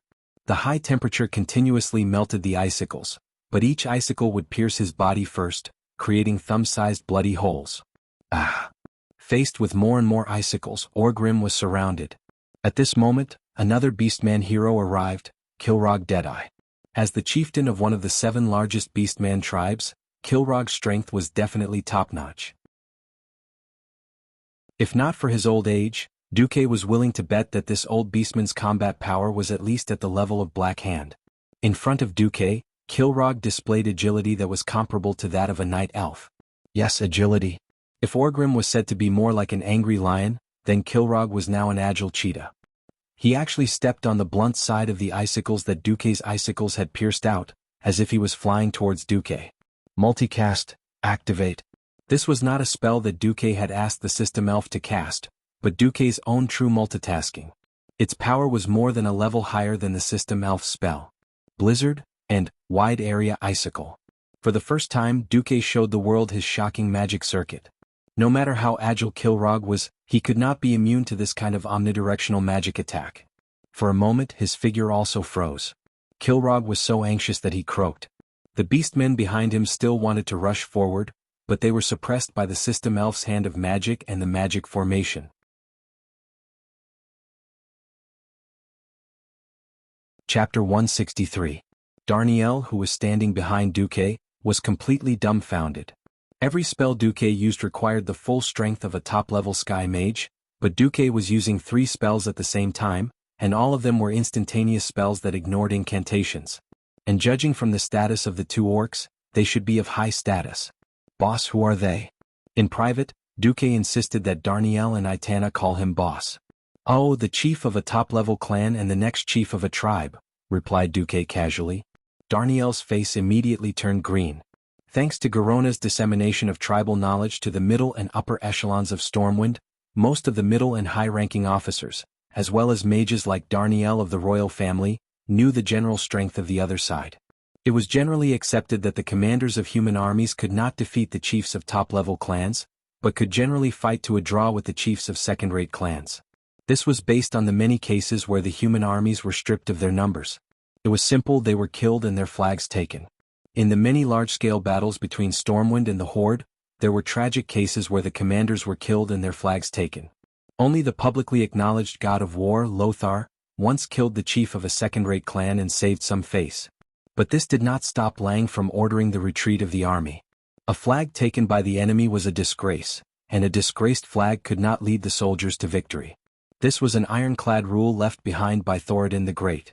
So, when he saw Duque single-handedly suppress the 2 famous heroes of the tribe, Darnielle's mouth opened so wide that an egg could be stuffed inside.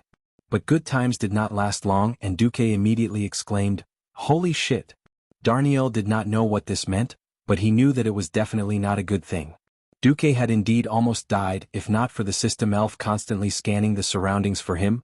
Why did mages need a large number of followers? The powerful firepower of the mages formed a stark contrast with their weak vitality. If he didn't have a magic shield or an ice shield, even if the weakest militia stabbed him with their pitchforks, Pharaoh would still die. This forced mages to keep their distance when fighting against warriors. It was already very difficult for Duque to deal with 2 chieftain-level heroes. Those 2 superhuman fellows were simply unreasonable. But an even more unreasonable fellow was yet to come. The system elf had given him the highest level of warning. A huge red exclamation mark appeared on Duque's retina, pointing straight to the left side of the mountain. It was a series of footprints that were very, very far away. If it wasn't for the system elf's special marking, Duque wouldn't have realized that this was a series of footprints made by a single person, because each footprint was at least 10 meters apart. There was no one in his field of vision, but the system elf used a simple and direct method to outline a sturdy human figure with a red frame. And this figure was approaching Duque at high speed. Ha! Duque shouted, and with a wave of his left hand, an ice tornado filled with freezing air suddenly swept towards the seemingly empty space. A burly human figure was forced to appear in the air. An orc sword saint. This was an orc with a crimson flag on his back, a large brown-black strange bead around his neck, a white beard fluttering in the wind, and a long single-edged sword in his hand. Duque recognized who he was at a glance. Samuro. He was an orc born in the Orc Fireblade clan with unparalleled martial arts. In history, he had experienced the First and Second War at the Dark Portal. Samuro was an expert in stealth, and his stealth skills were displayed to the extreme in the Battle of the Elven Forest not long ago. 34 commanders of the Stormwind Kingdom had lost their lives in his hands, including 2 generals and 1 deputy commander.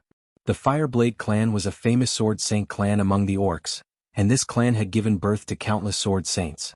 Unparalleled combat talent, agility, and destructive power were incomparable to ordinary warriors. Almost all orc warriors had an inexplicable admiration for the sword saints. The moment Samuro's figure appeared, the orc army that was still unyielding and trying to get close to Duque let out a thunderous cheer. This cheer seemed to make Kilrog Deadeye lose his composure. With a fierce roar, his body grew by a full 30 centimeters. If Orgrim was said to have transformed into a berserker, then Kilrog was said to have increased his speed and magic resistance. The effect of the freezing air from the blizzard had on him was reduced by 70% in an instant. Samuro's figure disappeared into the air again. Without a doubt, he must have activated the invisibility effect of Gale Step and pounced towards Duque.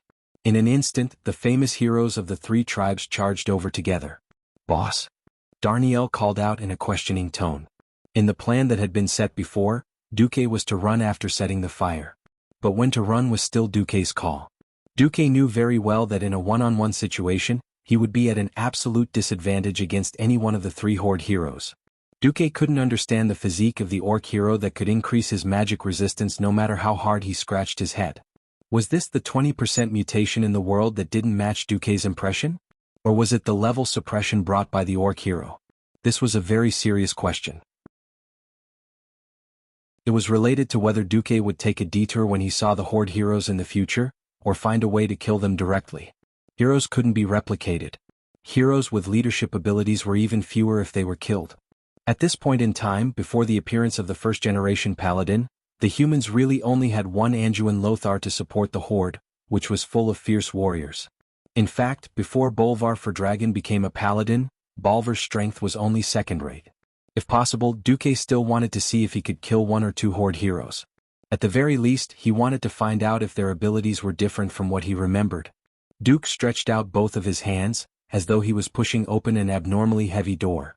When he completely opened his hands, his entire body spread out, and an incomparably huge cover, with a blizzard constantly revolving around it, appeared impressively on the entire mountain top.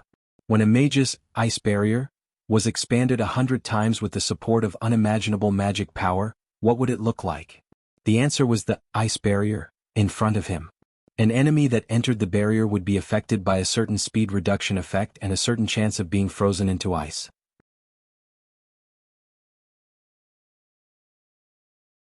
Chapter 164. The situation in front of them made the three tribal heroes frown. Enter? Or not enter? This was a serious problem. Enter? The blizzards and tornadoes inside were not to be trifled with. Looking at those sharp icicles spinning non-stop, anyone would have goosebumps. Not enter? Tens of thousands of tribal elites were watching. Great Chief Blackhand had even given a death order. No matter how many people died, they had to tear this human mage into pieces. Retreat. Samuro, Kilrog, and Orgrim, who had reappeared, looked at each other. Unexpectedly, it was the Orc Sword Saint who made the first move. Abandoning the invisibility effect of Gale Step, the Orc Sword Saint jumped directly into Duque's huge ice shield that was more than 100 meters in diameter. He waved his long sword and began to spin violently. Samuro's wild eyes were filled with endless killing intent. Duque must die. Any human who dared to challenge the glory of the tribe must die. They must use the most tragic blood sacrifice to pay tribute to their compatriots who were burned to death by magic flames. The sword flashes were dazzling. The unparalleled spinning sword flashes were like a whirlwind, turning into a storm in a very short time. It was a tornado made of sword energy. The damage of the terrifying sword flashes even exceeded the reach of swords and knives, forming a sword energy that continuously cut at Duque's shield. Darnielle held the flag behind Duque in shock and muttered to himself, "What skill is this?" Blade Storm, the signature skill of the Fireblade clan's Sword Saint. Duque sneered. Duque could almost close his eyes and write down the Sword Saint's combat skills. "If this is all you have, then go to hell." Yes. Duque had his eyes on Samuro. Unlike Kilrog and Orgrim, who had powerful physiques, Samuro was indeed powerful. The biggest difference was that Samuro was an assassin, while those two cockroach-like fellows were warriors. From a certain point of view, the Sword Saint was similar to a mage. They both had the strongest attack and destructive power, but their bodies were extremely weak. No, the Sword Saint was even more extreme. After increasing his speed and attack power, the Sword Saint only had mirror image as a life-saving skill. He relied on the many doppelgangers to confuse the enemy. Duque was least afraid of mirror images. With the System Elf scan, Duque would always be able to tell which was the real body and which was the original in the shortest amount of time. Of course, Duque had a simpler and more violent method. In the next second, he abruptly raised his left hand high up. After his left hand snapped his fingers in an extremely pretentious manner, his left hand suddenly swung down to the left. This was a new move that was created by combining the songs Freezing Hell and Ice Ring, Rapid Avalanche. With a wave of his arm, the entire area within the ice barrier, apart from Duque, Darnielle, and the area 10 meters in diameter behind them, was instantly frozen. In the beginning, Sacred Sword Master Samuro wanted to rely on his high-speed rotation to withstand the cold air. However, he immediately discovered that his rotation was becoming slower and slower, and his movements were becoming more and more sluggish. He was like a spinning top that was about to lose all its kinetic energy. Not good. For a moment, Duque almost thought that he could kill Samuro in a second. When Duque opened his right hand and made a clenching gesture, he was about to use a giant ice hand that appeared out of nowhere to grab Samuro and crush him to death. That was when Orgrim made his move. The giant square-headed hammer of destruction, came crashing down, and a crack in the lava that could be seen with the naked eye blasted through Duque's ice barrier. Coincidentally, it allowed the violent heat to enter Samuro's blade storm that was about to stop in the next second.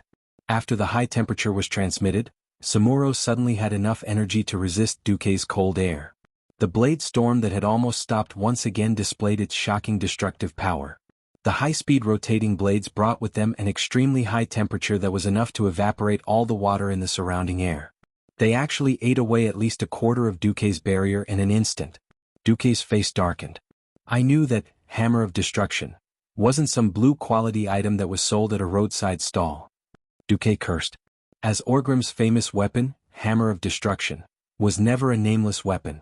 After being immersed in lava all year round, hammer of destruction had an extremely exaggerated fire elemental energy. However, hammer of destruction wasn't at its peak yet. Just like Lothar's King's Sword, when a certain weapon condensed the will and faith of millions of people in an entire race. Even if that weapon itself was made of ordinary iron, it would be upgraded to at least the level of a demigod weapon. Not to mention that hammer of destruction itself wasn't an ordinary weapon. It wasn't an exaggeration to say that after becoming the chief of the tribe, Orgrim's strength would at least double. In the next moment, Kilrog charged over. With two short axes that were less than half a meter long in his hands, Kilrog Deadeye immediately turned into a berserker. His axes carried some kind of strange power. Every time he swung them at high speed, they could actually reduce the frost aura in Duque's barrier at a high speed. Duque's already darkened face became even darker, not much better than the bottom of a pot. F***CK. All of the Horde's heroes are F***King perverts. I'm not going to play with you anymore. Darniel, let's go. A real B***TCH should be one with the B***TCH, using the B***TCH to hurt people from thousands of miles away. When the three Horde heroes revealed their trump cards, Duque immediately realized that this was only part of their trump cards. It was still too early for him to kill them. That was why Duque ran away without saying a word. He grabbed Darniel and retreated. Because they were looking up from the mountainside, the three Horde heroes were shocked to find that Duque had actually hidden a griffin not far behind him. He had no intention of fighting to the death with the Horde heroes. Duque turned around and rode on the griffin behind him. The griffin did not understand why Duque suddenly wanted to leave when he was in the middle of a good fight. However, it was well trained. After sensing the movement of its temporary master, the griffin let out a long cry of dissatisfaction and flew up. Duke Marcus, if you're still a man, come down and fight me one-on-one. Seeing that Duque wanted to run, Orgrim was almost driven mad. He could not imagine why this seemingly powerful human mage would have the idea of running away. Didn't he already suppress all three of them? Orgrim, if you're still a man, come to Storm Fort and fight me one-on-one in front of 100,000 human soldiers. A bunch of Horde heroes coming at me together, and you still have the nerve to say one-on-one? The griffin climbed very quickly. In the blink of an eye, Duque had risen to a height of 30 meters. Being countered by Duque's orc language, Orgrim was speechless. Duque was right. All three of them were famous heroes in the Horde. Just as Dooku was about to escape, a mournful whistling sound came from afar and approached at high speed.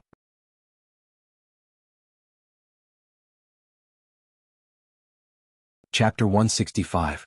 Bullet time was a ridiculous thing, but with the help of the system elf, Duque managed to do it. The time around him suddenly slowed down 100 times, and the thing that had almost reached the speed of sound was finally reflected in Duke's retina under the almost stagnant time. It was a strange, huge single-edged axe. The edge of the axe looked like a huge hook or an elephant's trunk. There were not many axes like this in the world of Azeroth, but they were definitely not few either. Considering that the person who threw the axe was at least 100 meters away from Duque, it was impossible for someone to throw an axe like this from 100 meters away. And from 100 meters away he was able to throw an axe in such an inhumane manner. When he threw it, it let out a terrifying shriek that could shatter one's soul, as well as a terrifying power that could split the heavens and split the earth. There was only one name for this axe: Bloodhowl. An ordinary axe was obviously not worth Duque's surprise. This Bloodhowl was the most important part of its owner's reputation. Grom Hellhowl. Even though Duque was a human and was destined to join the Alliance in the future, he could not help but respect this hero of the Horde. Looking in the direction where the axe was thrown, with the help of the system, a burly figure was marked out by a red border. As a veteran player, Duque recognized Grom at a glance. He had braided hair, which was rare among orcs. His black hair was parted in the middle, and he had a ferocious trapezoidal face. He also had a shoulder guard on his right shoulder, and a belt with a skull pattern across his chest. His brown body was covered with muscles that contained an unimaginable explosive power. He even maintained the gesture of throwing the axe. Grom Hellhowl was famous because he was the first orc to be bewitched by Ghoul, Dan, and drink the blood of the Abyssal Lord Manaroth. This caused the dark brown orc skin to turn green, and they gained the power to invade the world of Azeroth. As the chief of the Warsong tribe, one of the most powerful orc clans, Grom's strength was definitely top-notch. In the second battle of the Dark Portal in history, the axe of Grom, who was responsible for guarding the Dark Portal, was stained with the blood of human warriors. He had killed as many as 48 famous and powerful knights. His greatest achievement in history was when he sacrificed himself and cooperated with Thrall to kill the Lord of the Abyss, Manaroth, who had harmed the orcs. Duque had never imagined that Grom Hellscream, who hadn't participated in the first battle at the Dark Portal, would actually come to ambush him. History had once again reached a turning point. At this moment, Duque felt as if his spiritual sea had frozen. Seeing something didn't mean you could do it. Duque's scalp went numb. From bullet time, which had slowed down the flow of time, he saw the starting point of the axe and the ending point of the axe, his back. However, there was no way for Duque to dodge this sure-kill attack. Speed up, deceleration, left and right dodging, block. In that instant, the system genie helped Duque simulate what would happen next thousands of times in his mind, but Duque couldn't escape even once. This had nothing to do with technique.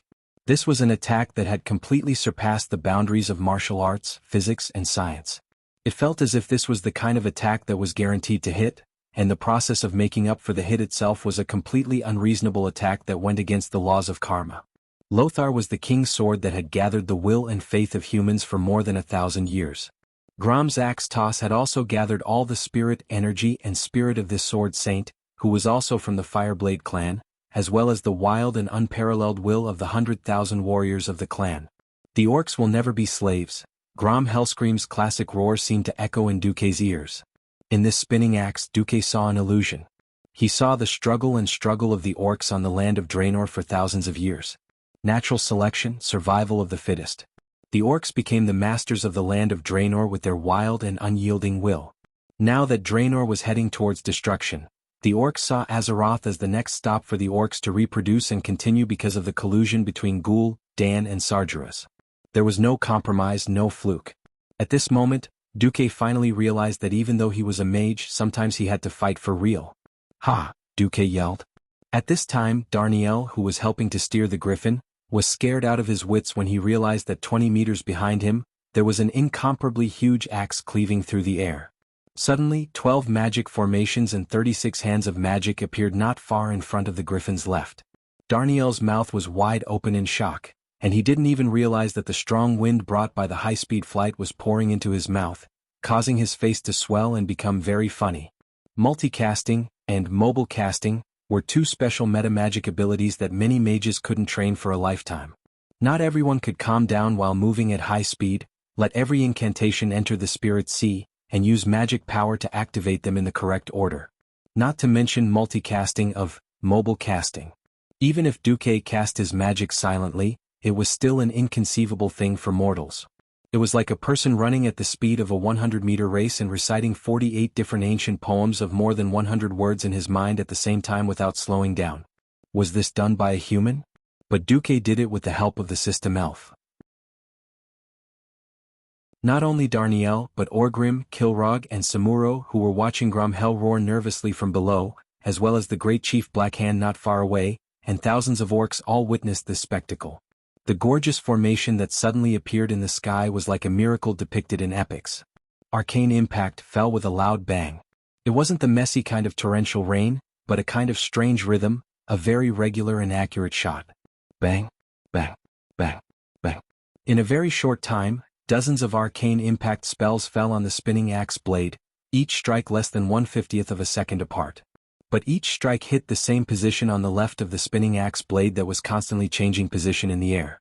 From left to right, the arcane impact on the 12 magic formations blasted out, and the 36 hands of magic also blasted out arcane bullets. Unknowingly, the great blood roar had been led astray.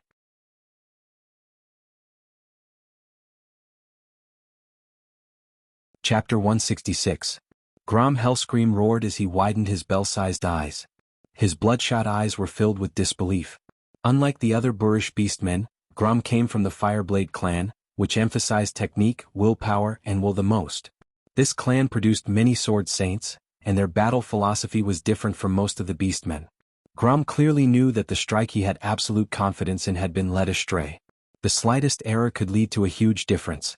The slight deviation was accumulating, and the miraculous combo was transmitted back to him from the blood roar that was connected to his mind. Even if there was a 10-foot thick wall in front of him, Grom was confident that he could break through it and land the axe on the enemy's back. He had miscalculated.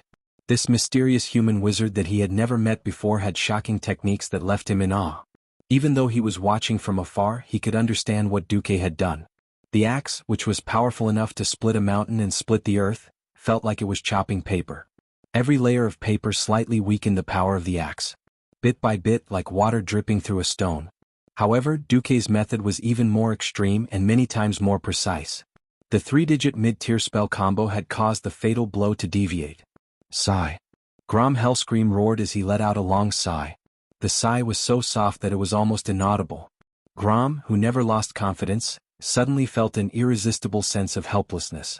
In order to win, he had poured the willpower of his entire clan into blood roar. It felt like it had forcefully twisted the cause and effect of fate. However, his opponent had easily brought fate back to its original path.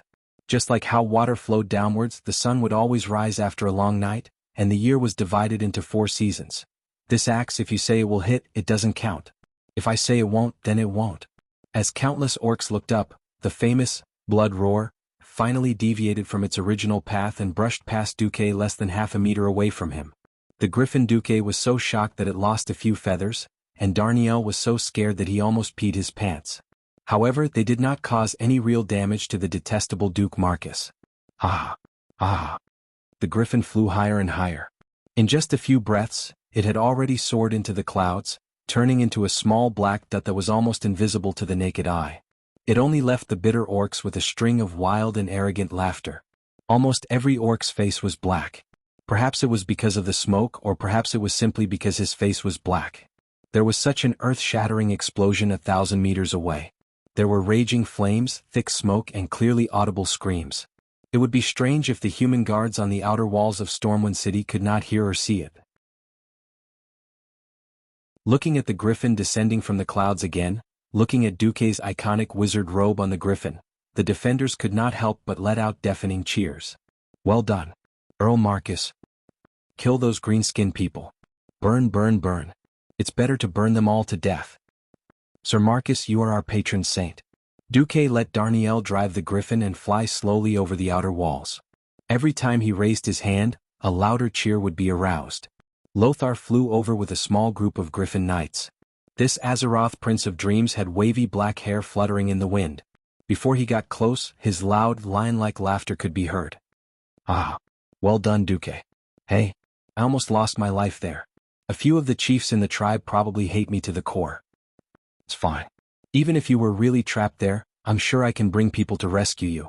Looking at Lothar's large hemp rope with a slip knot on the griffin's butt, Duque rolled his eyes. Damn it, Lothar actually meant what he said.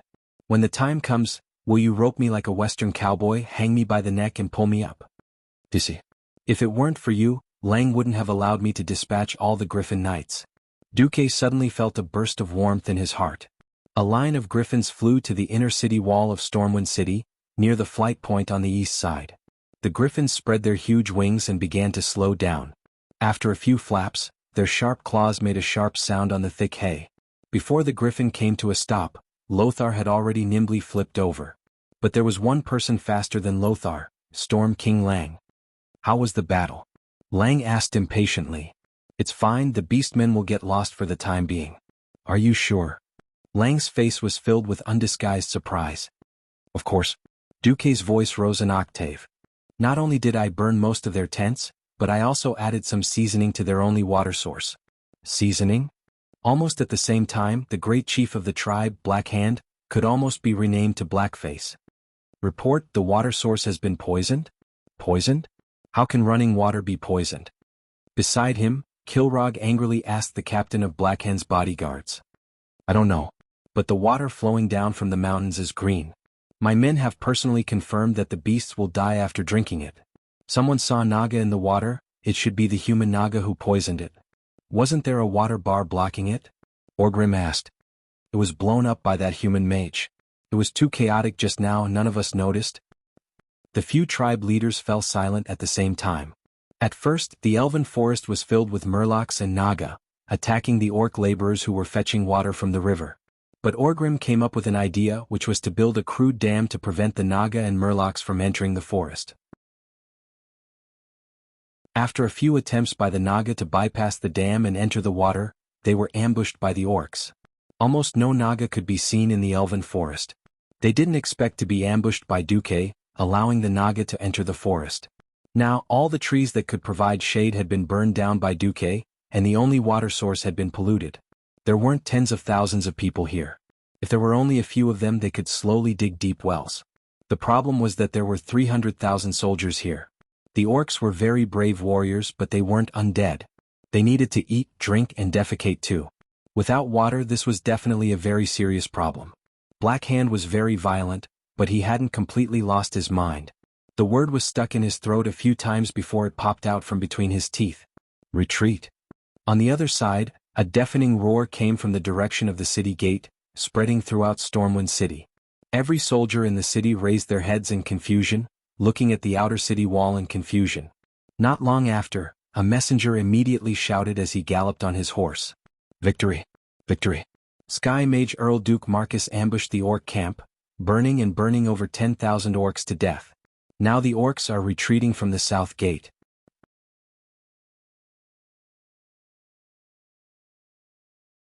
Chapter 167. The crowd involuntarily became even more restless. The black flames of the distant fire soared into the sky, and could be clearly seen even across the high city walls. Originally, no one knew that it was Duque who had set the fire, but when the messenger said so, the crowd immediately went from restless to seething. Long live Stormwind! Long live His Majesty Lang! Long live His Excellency Marcus! The people were simple and honest. Whoever could bring them a safe and happy life would be their god in heaven. Since the start of the War of the Dark Portal, the kingdom had been retreating on all fronts. The Red Ridge Mountain had fallen. Half of the Twilight Forest had fallen. Not long ago, the Elven Forest, the core area that the kingdom was most proud of, had fallen into the hands of the cruel and terrifying beastmen. The most unbearable thing was that the green-skinned devils had invaded the city yesterday. The people were in a state of panic, and they unknowingly lost their trust in the king and even the kingdom. It was at this time that the news of Duque's great victory suddenly came, like a clear spring, washing away the haze in people's hearts. This timely victory was tantamount to a cardiac stimulant, and it very well restored the confidence of the army and civilians. The retreat of the tribe, even if it was temporary, made the sword of Damocles hanging above their heads move a little. This was how people were. Even though they vaguely knew that they were still lingering near the gates of hell, as long as they did not see it with their own eyes, the threat would not be so obvious. See King Duque. The hero Duque. The kingdom's new guardian Duque. Duke Marcus' reputation was spreading like wildfire in a variety of ways. In the next few days, Duque rode a griffin and set fire all over the Elven Forest. A dignified sky wizard became an arsonist. This was an inconceivable thing for a wizard who prided himself on being noble. There were voices of opposition, but in the face of the amazing results, such voices quickly disappeared without a trace. Firstly, Duque had the absolute support of the king. Secondly, the talents of the royal family's wizard corps had withered, and the only Morning Star wizard was only acting as the king's bodyguard. No one had the right to criticize Duque, who had appeared as the hero who had killed Sargeras. Duque's fire was effective. The term scorching summer was not an exaggeration. The dry forest was set ablaze almost at the slightest touch.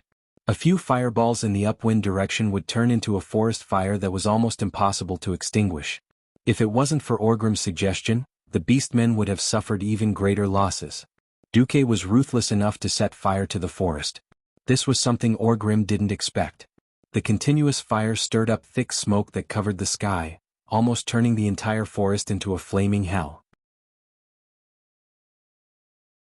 Except for the areas where the trees had been cut down long ago, or the lakes and rivers in the elven forest, all the trees had been burned by Duque.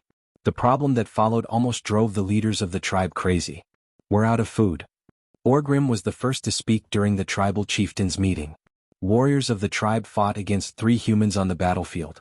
It was the same for their appetite. The violent beastmen weren't like the weak humans in their eyes who could survive on bread. To maintain their burly physique, large amounts of meat were essential.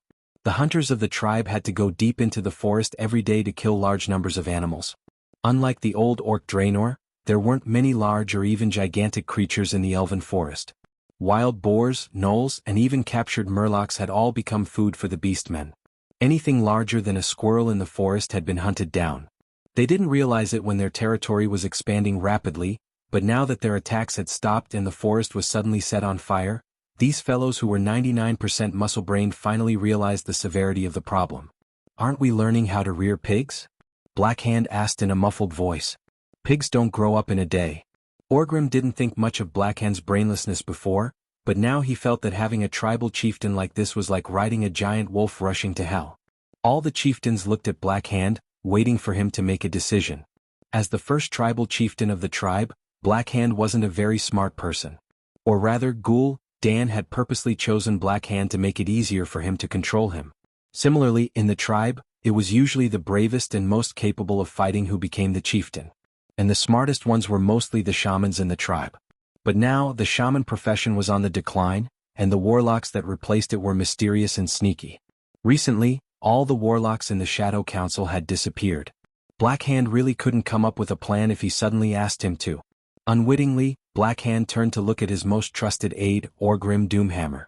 At that moment, the anger in Orgrim's heart burned 1,000 times stronger. He had had enough. He had had enough of this Shadow Council chief who killed his good friend, Durotan, and his wife. He had had enough of this reckless chief who didn't care about the lives of the tribe's warriors. He had had enough of this brainless and irresponsible Blackhand. Orgrim made up his mind. After the Horde survived this crisis, he would follow the tradition of the other clans and challenge the great chief Blackhand for the position of chief, Makara. He would kill this puppet of the Shadow Council in a duel, and then take care of the Shadow Council. But Duque's ruthless and effective magic attacks left a deep impression on Orgrim. Only a mystic could deal with a mystic. Should he kill Ghoul Dan and his warlocks? For the first time, Orgrim hesitated. But he had to solve the crisis in front of him first. Orgrim pointed to the north on the military map he got from the humans. "We don't need so many warriors to take down this small Stormwind city. Chieftain, I suggest we split up. In this place called Iron Furnace Castle, there is another kind of weak and short humanoid creatures called dwarves. Since the tribe wants to be the master of this land, we shouldn't let any of the other powers go." Blackhand and the other tribal chieftains' eyes lit up. When they first arrived at Azeroth, the tribe was completely clueless. They didn't know where they were, how many enemies they had, or where they were. Even though Ghoul Dan emphasized the weakness of the enemies, and in reality these weak enemies were no match for them. But the tribe was still in a state of ignorance about where to attack and how many people to send. After killing a lot of humans and seizing the maps, the chieftains finally learned more information. Now, Orgrim's suggestion had undoubtedly pointed them in a brighter direction.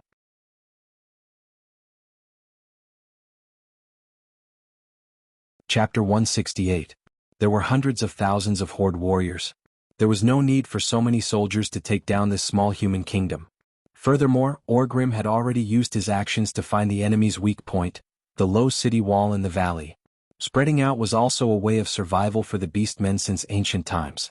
Now that there was a shortage of food, there was no reason to gather so many soldiers here. The problem was who was going to attack the dwarves. Creatures in the natural world often had the instinct to judge the strength of their opponents based on their size. The beastmen generally looked down on the short humans who only reached the beastmen's chests. Not to mention the dwarves who only reached the beastmen's waists. To the beastmen, Getting rid of those dwarves who were not even comparable to beastmen children was a matter of minutes. Thus, the beastmen chief saw this as a lucrative position. For a moment, every chief's eyes were filled with eagerness. If he stayed here, he would receive a victory. Unfortunately, the chief Black Hand and the main force he led were here. This meant that the greatest glory and benefits would definitely belong to the Blackrock clan. The other clans could only follow behind and watch as the Blackrock clan ate the meat, while their own clans drank some of the meat soup. Going out was different. Risk. When was there no risk in survival? In our world, the beastmen called themselves Draenor.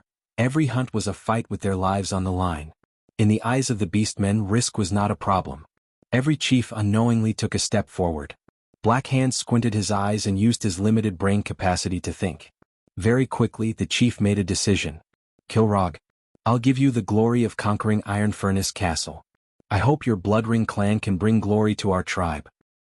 For the tribe. Kilrog Deadeye punched himself in the chest, causing a loud bang. The old orc hero's face was blazing with excitement.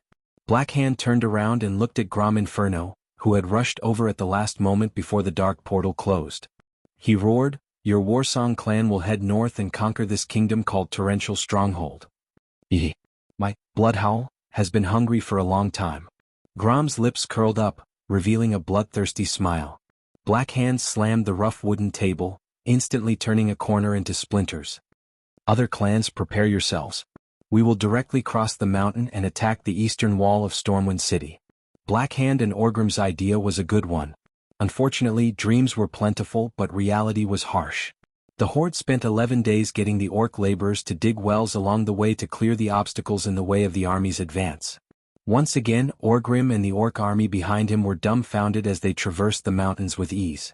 Black Hand grabbed Orgrim's neck and roared, "Is this what you meant by weak defense?" The city wall was still the same 5-meter-tall wall that blocked the orcs' view, but in front of the wall, not only were there many barbicans like the one outside the main gate of Stormwind City, but there was also a 5-meter-wide moat. Not only that, but there were also many huge mounds of earth behind the city walls. The flat tops of the mounds were filled with all kinds of catapults and ballistae. Dozens of arrow towers stood tall, and the javelin throwers on them could easily cover the area beyond the moat. Ah! Those green-skinned beasts must be dumbfounded.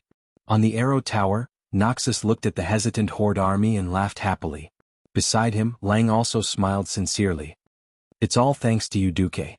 If it wasn't for your idea, we might have been finished." Duque shrugged. "It's nothing. The more people, the easier it is. You don't have to be humble. You're my lucky star." Lang smiled. A simple city defense could not withstand the orcs' flood of attacks. Therefore, as a transmigrator, Duque used the more people the easier it is trick to deal with the orcs. It was simple. Those who were willing to dig the moat for the kingdom, as long as they dug enough earth, could get an early ticket to board the ship. The people went crazy. Everyone knew that Stormwind City could not hold on for much longer. The longer they stayed, the higher the chance of death. If not for the fact that they were surrounded and the sea was the only way out, the people would have rioted and fled on a large scale. Many people at the docks thought of ways and used up all their money just to get an early ticket. Don't talk nonsense like everyone was equal. The truth was that the more capable and the more capital one had, the more likely one could escape. Didn't they see that the nobles no longer had to go through the civilian docks? They could just board the new ships of the Stormwind Navy at the military port and easily escape from this desperate Stormwind City? But now, Duque's policy gave these pessimistic people new hope.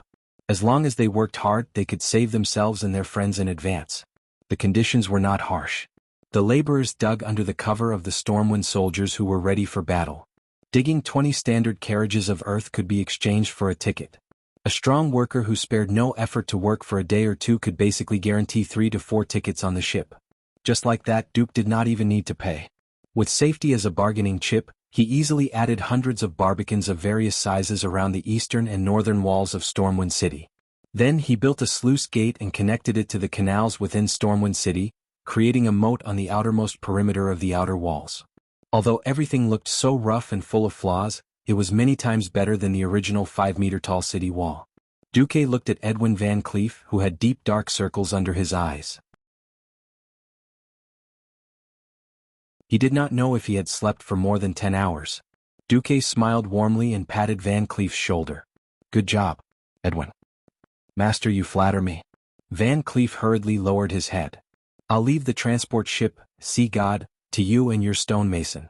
Pack your things and wait for me in South Shore. Van Cleef's eyes turned red. Master, Duque stopped Van Cleef from continuing. It's time to fight. That's not the domain of stonemasons. You go first. The Stormwind refugees near South Shore are still waiting for you to build a house. After hesitating for half a second, Van Cleef looked up. But I'm a man too. I can fight too. Duque snickered. How many orcs can you fight? If you want to act cool in front of Anduin Lothar, you should at least become a professional, right? Van Cleef's eyes were red and filled with tears. Go, your lovely Vanessa is waiting for you. Duque's words struck the softest part of the heart of this tragic hero who had risen up for the stonemasons. He suddenly knelt on one knee. Thank you, master.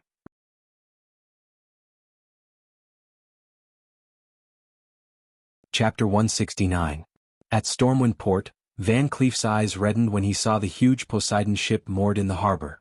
There was a large sign on the dock that read, exclusively used by the Stonemason Guild, and Count Duque's personal guards. Count Duke Marcus' reputation had seeped into the hearts of every citizen of Stormwind. His courage, wisdom, fairness, benevolence and greatness had almost become holy. People began to put his name alongside King Lang and Anduin Lothar. No matter where they were, the private guards of Count Marcus who wore the emblem of the 100-armed god of death would receive the most solemn treatment, equivalent to that of a knight. All the chaotic scenes would become orderly after the arrival of Duque's private guards. This was prestige, this was the people's spontaneous worship of Duque. While Van Cleef and the other stonemasons stayed behind to work, many wanted to sell their lives to Stormwind as the price for sending their families away early. Who would have thought that Duque would actually send them away? There was no way they would be killed when they were already dead. Before leaving, Makarov, the butler of Duque's external affairs, personally delivered the construction plans of the South Shore refugee camp. This made it clear to Van Cleef and his brothers that there were still many areas where they could be of use. Here is the money needed to build the houses. Makarov's men carried over 50 chests of gold coins. If this is not enough, you can also use your signature to withdraw up to 300,000 gold coins from the Sea King Merchant Guild branch in Kurtiras and Menethil Port. Master, does he trust me that much? Makarov smiled. Master Marcus said that he saw your eyes, and they told him that you are the kind of person who will do anything for the people, for your brothers, even sacrificing yourself. He believes in your character. 2 streams of tears flowed down his cheeks and Van Cleef wailed like a child. Makarov patted Van Cleef's shoulder. Do well. Master said that the rebuilding of New Stormwind will depend on you. Van Cleef looked up in a daze. Will we retake Stormwind? I will. Because Master himself said, Stormwind City will be destroyed, but Stormwind City is destined to be reborn. Master Duke Marcus is synonymous with miracles. If he can't do it, who can? That's right. If Duque couldn't do it, who could? At the age of 14, he declared that he had surpassed the world guardian Mediv at that time. Before the age of 15, he had become one of the richest merchants in Stormwind and even the 7 human kingdoms. In the same year he risked his life to follow Anduin Lothar to launch a surprise attack on Karazhan, sending the boss of the Burning Legion, Sargeras, into the bottomless abyss. Not long ago he had summoned endless heavenly fire on his griffin alone, burning 100,000 orcs to death with a single fire. Well, it's necessary for publicity. Poor Darnielle was ignored, and the number of orcs killed in battle was exaggerated by 10 times. Anyway, when the orcs retreated in a hurry, Lothar asked his men to pick up thousands of charred orc corpses to show to the public, and the people decisively believed it. Who is the miracle? Duque himself was a miracle. For a moment, Van Cleef's heart was filled with blood. If you want to act cool in front of Anduin Lothar, you should at least become a professional, right? Duque's words still echoed in Van Cleef's ears. Van Cleef clenched his fists tightly, and he made a decision. Become a professional. Not just a stonemason, but also a strong person to guard Master's side. Suddenly there was a commotion outside the cabin. This was a critical time.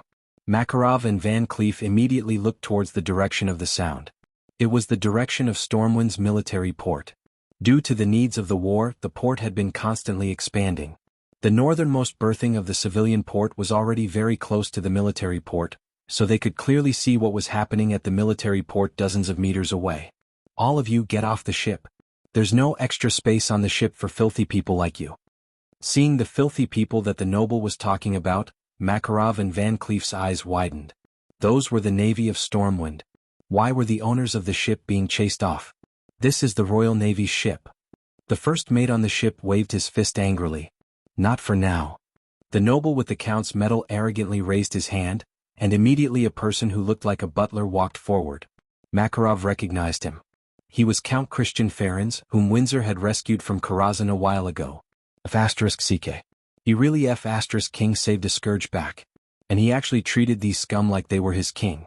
At this moment, Makarov was cursing Windsor in his heart for being so meddlesome. Summon the Imperial Order of King Lang Rin. From the 8th of this month, Jacob is responsible for transporting Duke Ferens and his personal belongings to South Shore. There was nothing wrong with the order itself. In fact, it was already a great gift from Lang to have the Navy ship free to transport the nobles. But the king's order was obviously amplified by someone. In order to transport more of their own people as well as their family heirlooms and valuables, the nobles actually threw the entire navy off the ship.